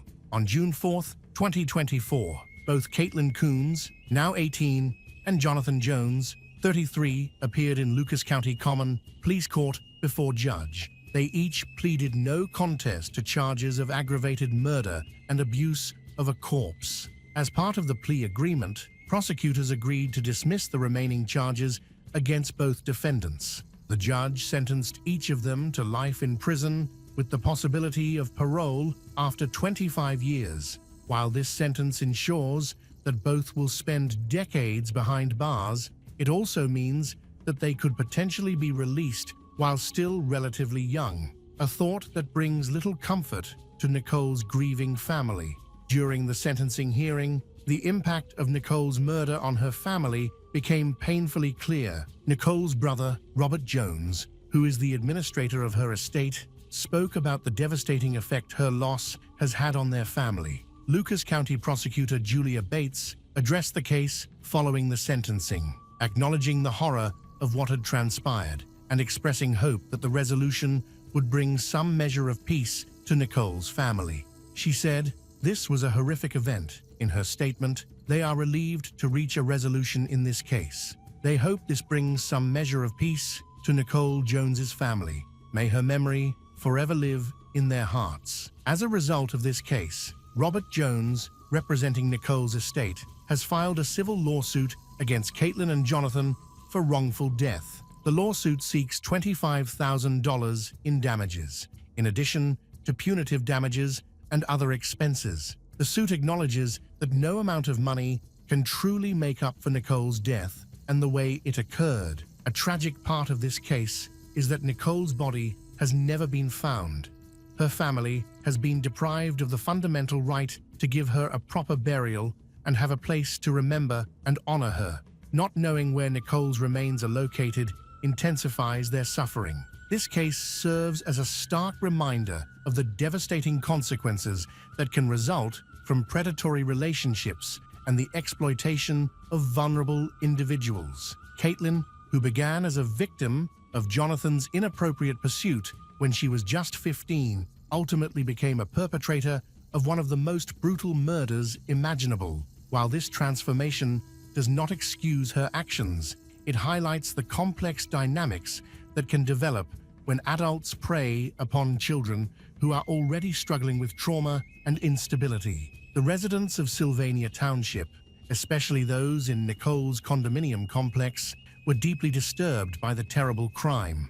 Many residents are elderly and had moved there because they thought it was a safe and peaceful place to live. The shocking murder of their neighbor by her son and his teenage girlfriend destroyed their feeling of safety and showed that violence can happen anywhere, even in quiet communities. As this case comes to a close with the sentencing of both perpetrators, Nicole Jones's family continues to struggle with their immense loss. It was evident to everyone that Nicole Jones was a caring mother who had tried to protect both her son and the teenage girl her son was exploiting. Her concern for their welfare ultimately cost her life as she became the victim of a crime so brutal and senseless that it continues to shock all who learn about it.